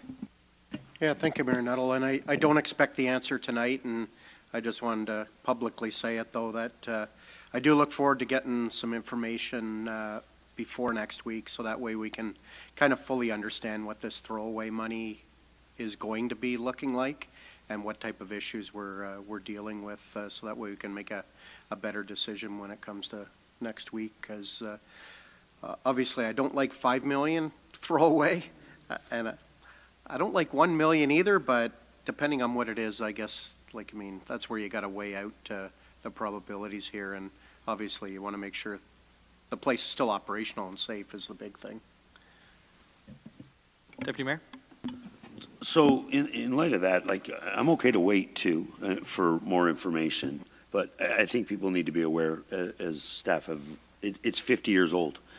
We can approve this budget and the components that they say fail will still fail. And, you know, it's not going to, because money's there to be used,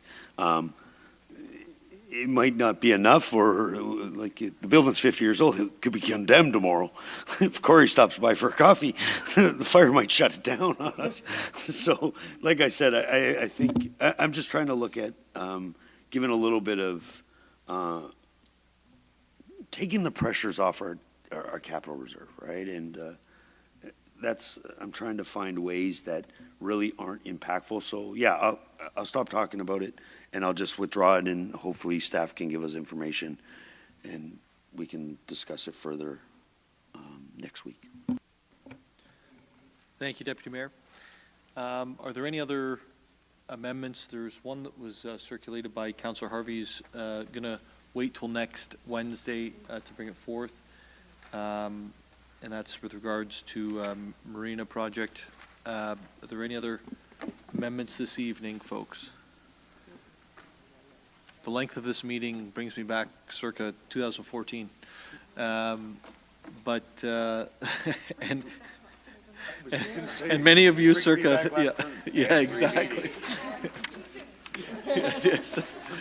For some of us, it's not too soon, so that's why I made the joke. Thank you, members of council, for all of the work. More than anything, thanks to our public servants for all of the work. Much of the work that's done between the budget coming and us going over it is the worst type of work that you could have as a member of staff, in the sense that it's many times asking you to undo the work that you've done and reprioritizing. So thank you to our public servants for doing all of that work, for putting it in, for getting information. I think that it's a healthy, robust process that we've undertaken. Mr. Miller, you got any sort of idea for us on things, or? So for the city operations component, you're sitting at 0.031%. Okay. And then there's the infrastructure investment fund sitting at 2%. Okay, beautiful. Can you repeat that? Sorry, I couldn't hear over here. It's 0.031% of an increase, correct? For city operations, correct. For city operations, and we have the 2% increase for our capital, which is no longer the DERF. Yeah, that's right. The artist formerly known as DERF. And I do want to highlight here, there's some big highlights, but I do want to highlight the staff came forward, our public servants came forward and eliminated $100 million out of their own capital plan to stop the addition of another building for City Hall, and have essentially, I believe, really given a very, very, very strong plan. We've made some changes, and there's other changes we'll probably make next week, but overall, this is incredibly strong, and that's supported by our credit rating. It's supported by all of the decisions that we're now falling in line with. And with all the changes that we talked about, which actually wasn't that many, there's about 150 times that we didn't touch, because it's just a strong plan. So again, thank you to our staff. I'll call the vote on it at this point, and we'll then deal with the rest at City Council next week. So all in favor of the 2024 budget as written? And that carries. Madam Clerk, I am so off of my notes. As amended, okay. Oh, yeah. I'm looking for notes, I see binders, there's stuff flying. Yep, there's like a shredder behind me going off, I don't know. There's the notes, so Deputy Mayor had them. Oh, these are yours, okay. So we're gonna go into inquiries. Are there any inquiries of our public service? No. Are there any announcements around the table? No, I do have 3. I apologize, folks. I have to, for the month of December, the city's recreation and culture team is offering a lineup of special holiday programming, drop-in activities and events. The celebrations will include holiday parties, sports tournaments, festive cultural events, and of course, New Year's Eve. For a listing of planned events, visit barrie.ca/community events. I'm sorry, keeping you up, Deputy Mayor. Registration for the city's winter recreation and culture programming opens December 5th. Currently, residents can browse desired programs and save them to their wish list for when registration opens. To browse and register, please go to play.barrie.ca. Starting December 1st to March 31st, on-street overnight parking will not be permitted between 3 and 6 a.m. within our downtown business improvement area, and on other city streets between 12:01 and 7 a.m. Visit barrie.ca/snow for information about winter road maintenance. The Finance and Responsible Governance Committee and City Council meetings will be held December 6th, and we are now on to the circulation list. Are there any items for the circulation list? Deputy Mayor. Actually, Mayor Nuttall, I remember you mentioning, and maybe I missed it. Did you add something to the circulation list that was captured? Madam Clerk, have I now added that to the circulation list? Yes, you have. Wonderful. We have now. Any other items from the circulation list for members of council? Seeing none, I believe. That brings us to adjournment. So we are now adjourned. Thank you, everyone, for all the hard work.